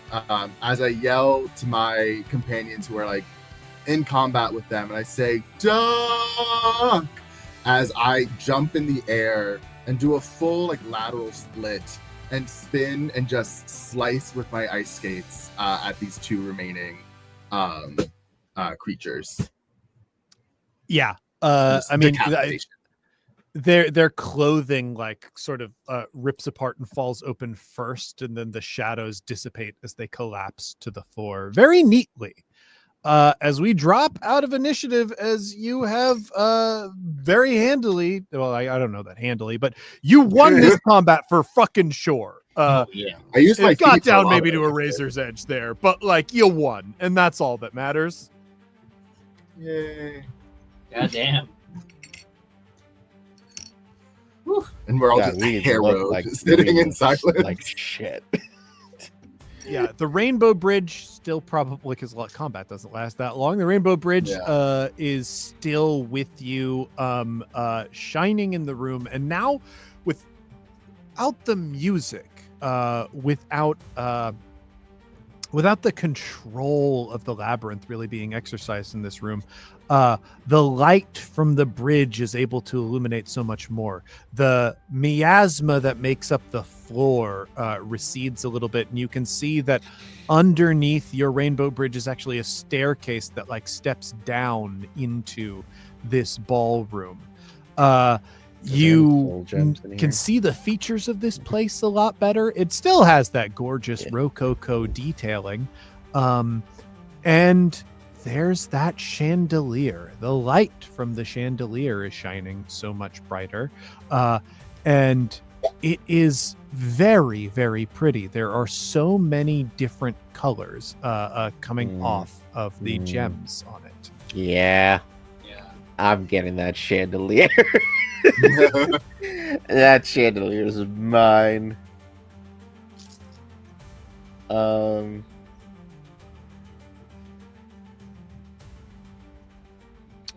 What Yeah. do you do? Yeah. I'm going to utterly destroy this chandelier.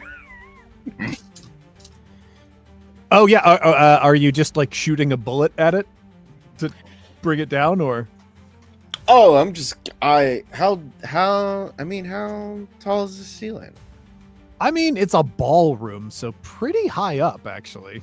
I guess I gotta shoot it. We do a human ladder. I'm 6 foot. I don't think- 6 foot I mean, there's not a human between you, so. True.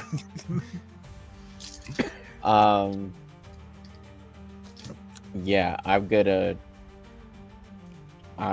Yeah, I guess I'll just spend.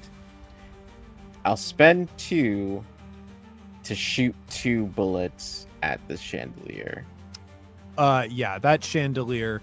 You don't even need to spend 2 to shoot 2. Like, you are, I think, in an environment where you get time to like aim and breathe. You can take out the chain holding up that chandelier, and it descends to the ground in a crash that I think pushes back in a big roiling wave the shadow of the miasma, because it is still exuding light.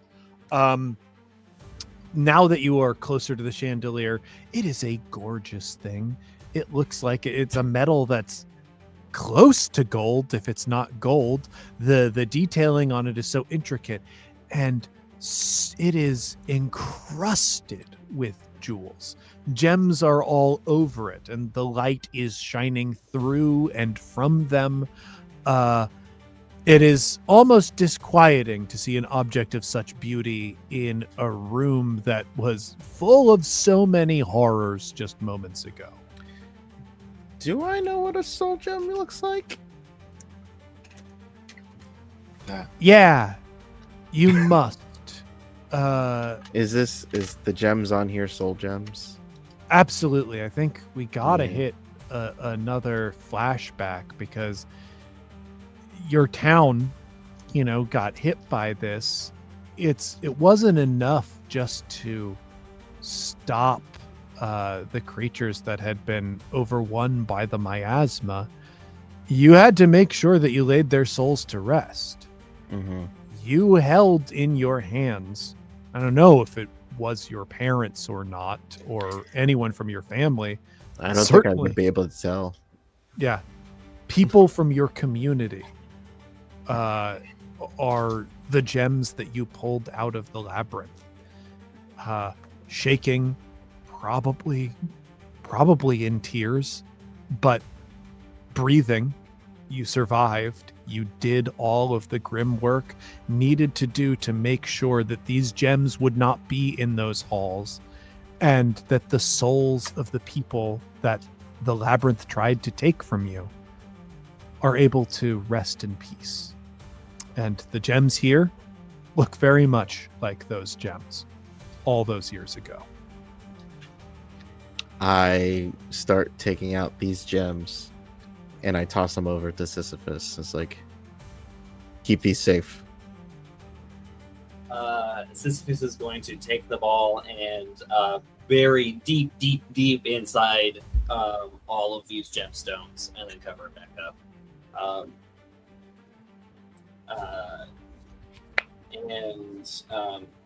As they hold one of the gems, they are like holding it in the light. They have heard of gemstones as like these kind of like mythic artifacts of like the physical manifestation of what a soul can become when rendered kind of mute or immobile. And to now hold not just one, but like several and putting them away feels like something that like doesn't happen at all in like Beoform culture. Like this is something that's like a landmark moment in the history of Beoforms of like people like Beoforms are happy just to get like mops and like belly button lick. Sure. This is like an actually like culturally valuable item beyond just like something that is reminiscent of a place or a location or a person.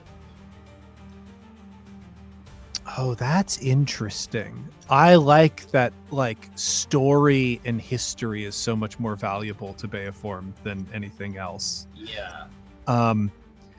Yeah, and like you can count on probably a single little grasper arm the number of stories you have heard about people besting the labyrinth and being able to emerge from it.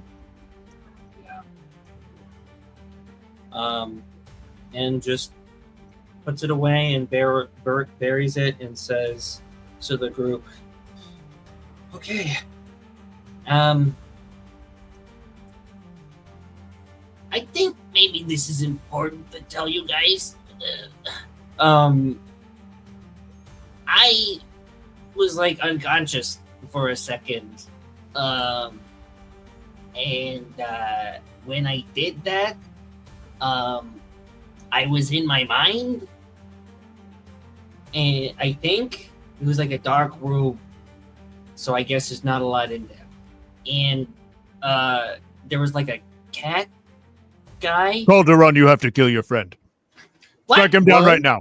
So it's What? going to Which save us one? all a lot of time and effort. I have Strike him down. two friends. Strike Wait, down. Which friend do I Kill go the bug. between the two? Kill the bug. Kill your bug friend. please don't. Oh, Calderon, kill your bug friend. You should kill I yourself. just put him in the No! sword. We'll talk about that later. I don't know what that was about. I think my sword knows your sword. I think they may have like dated in the past. Oh my god! Are they So exes? we'll deal with that. They might be exes, but so we may have to deal with that Gross, How later. dare you? I would never. I just tighten the sheath. We'll deal with. Let's get out of this labyrinth first. Yeah, and then we'll we deal gotta- with that. Okay. And whether The or not one- it's gonna be you. The only way out is through, so we gotta keep going Through in. what? Let's keep moving. We can't go back the way we came. No. Okay. How are we gonna? I guess we go down. We got things to stab. Yeah, I think. Gosh, you walk down into the floor of this ballroom. And you can see, oh, that's right. Really important. You take down that chandelier, and kind of as the chandelier came down, so did the bodies that were suspended from the ceiling. Oh. As you walk down, you notice that they are breathing.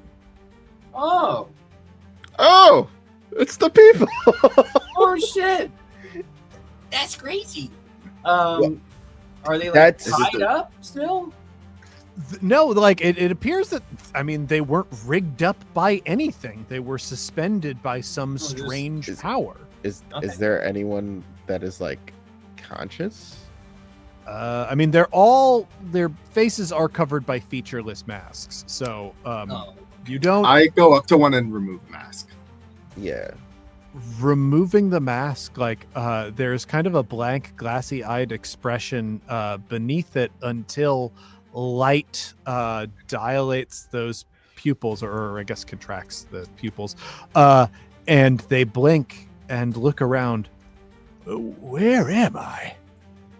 You're in a deadly labyrinth, but we saved you, so we're gonna help you get out. Oh, fuck, really? Yeah. Oh, What's your name? I'm Are you- Calderon. Lovely to meet you.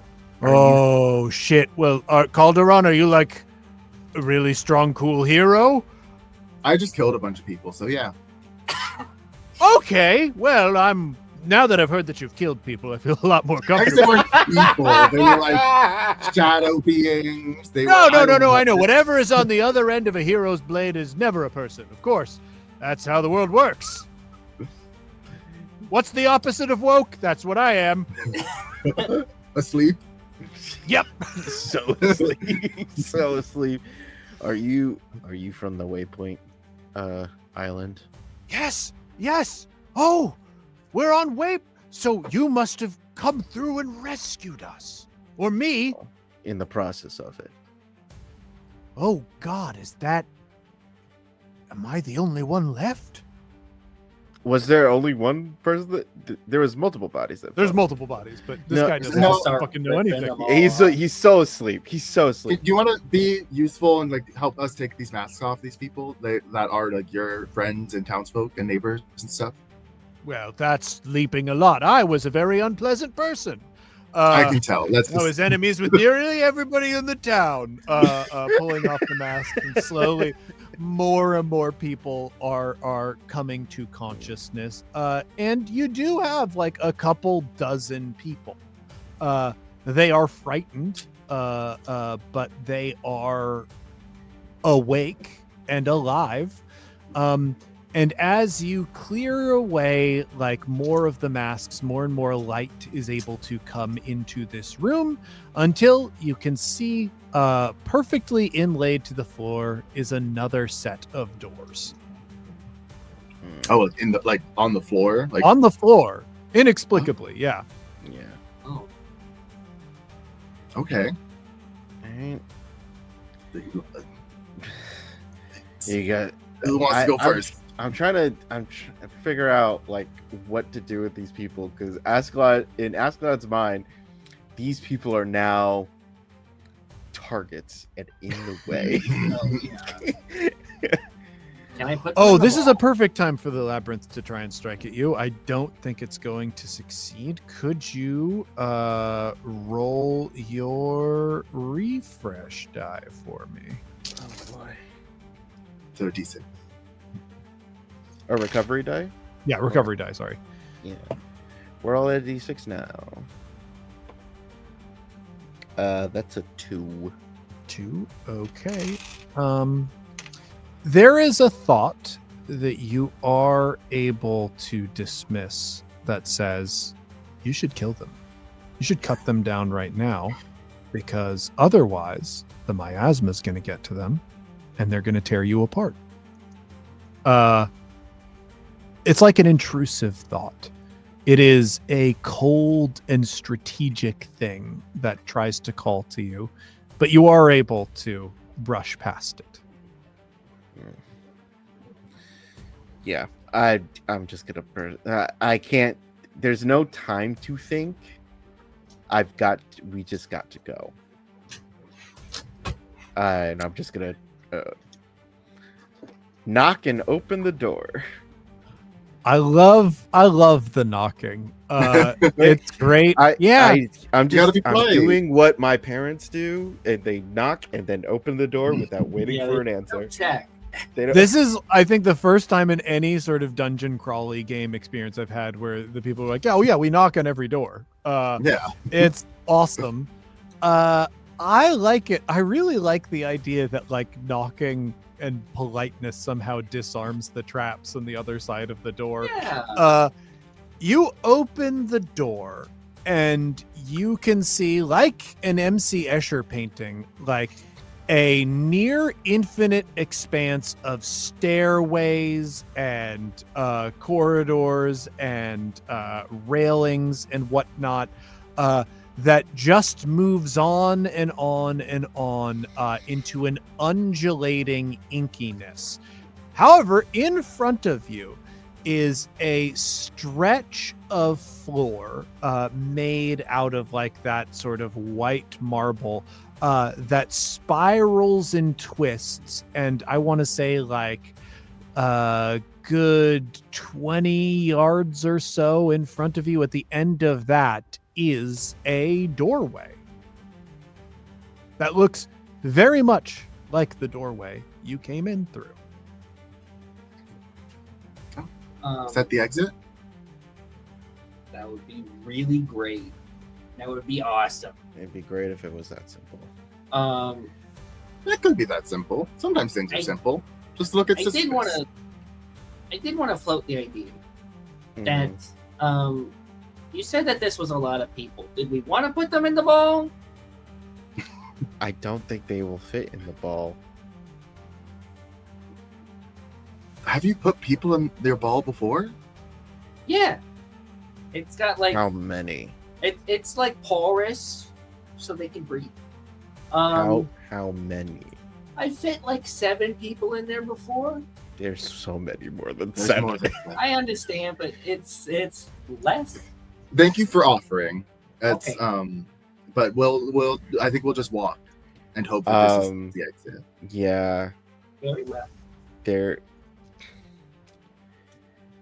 But I do want you to put me in the ball at some point. That does sound like fun. We can arrange. But I want to be rested up a little bit more. I am Okay, so- looking around to see if there's any dudes in here, any boss, because that it could possibly be the exit, but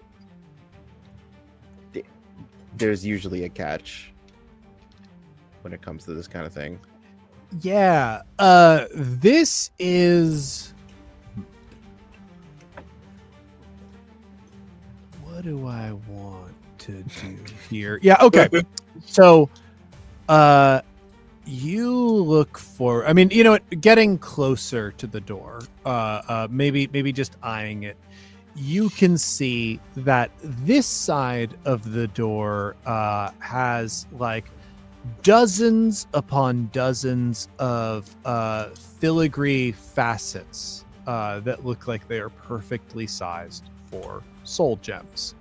And remember how we said like complexity was the issue with this?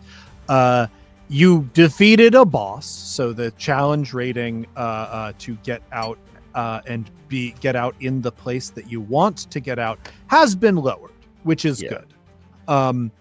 The issue is it's still quite high, and you could probably overcome that, but it would be a real risk on your die, and it could open you up and spit you out anywhere where you're responsible for dozens of people from this town.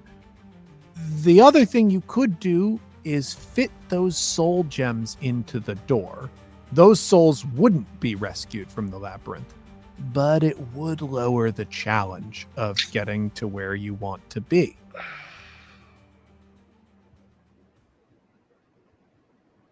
Damn. That's kind of awful.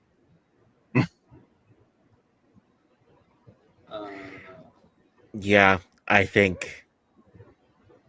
God, this sucks. I think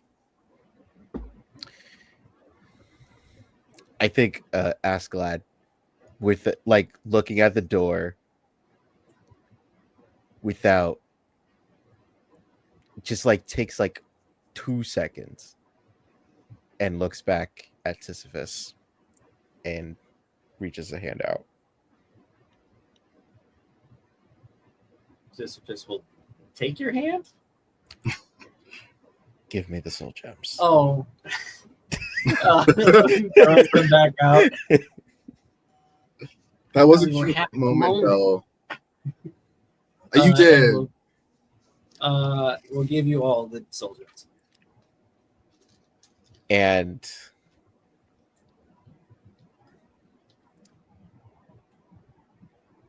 I think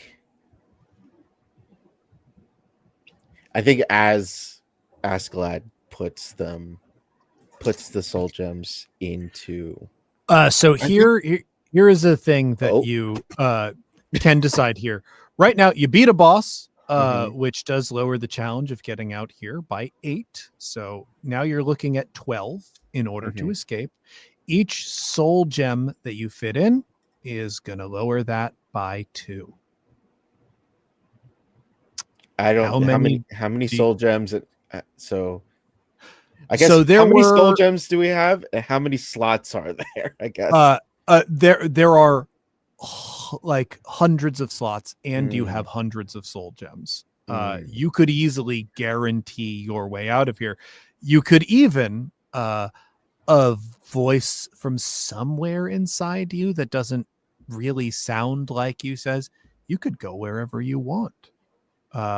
This Mhm. many gems, you fully command the labyrinth. Anywhere it can touch, you can be. Yeah. I'm going to say this is suffering a betrayal of self. Because I think, you know what? No, I think it's breaking an oath. Because I think when I found those soul gems of my community, I couldn't save them then, and I swore that I would save every soul gem that I found. Sure. But now that I have the responsibility of dozens of people who need to go back home.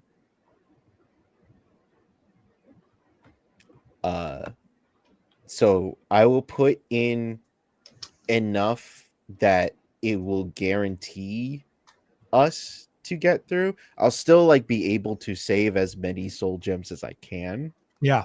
But It's only 6 out of Yeah. hundreds. All you needed to do was pay 6. yeah, And I you've think- certainly spared your companions the knowledge of what the price was.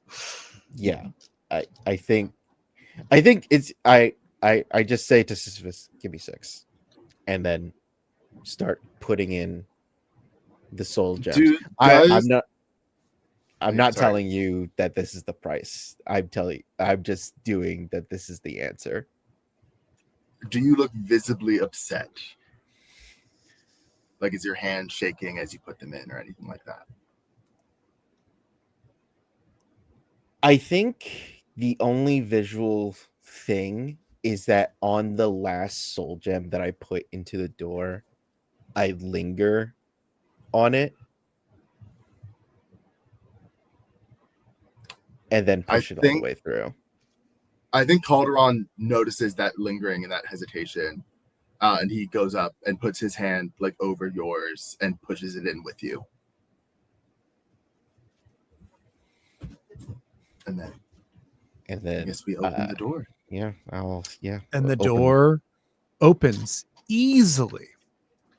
It gives way noiselessly. Well, actually, no, it's not noiselessly, because decay is a theme here. It definitely screeches and wrenches, and it's not just a normal door creak either.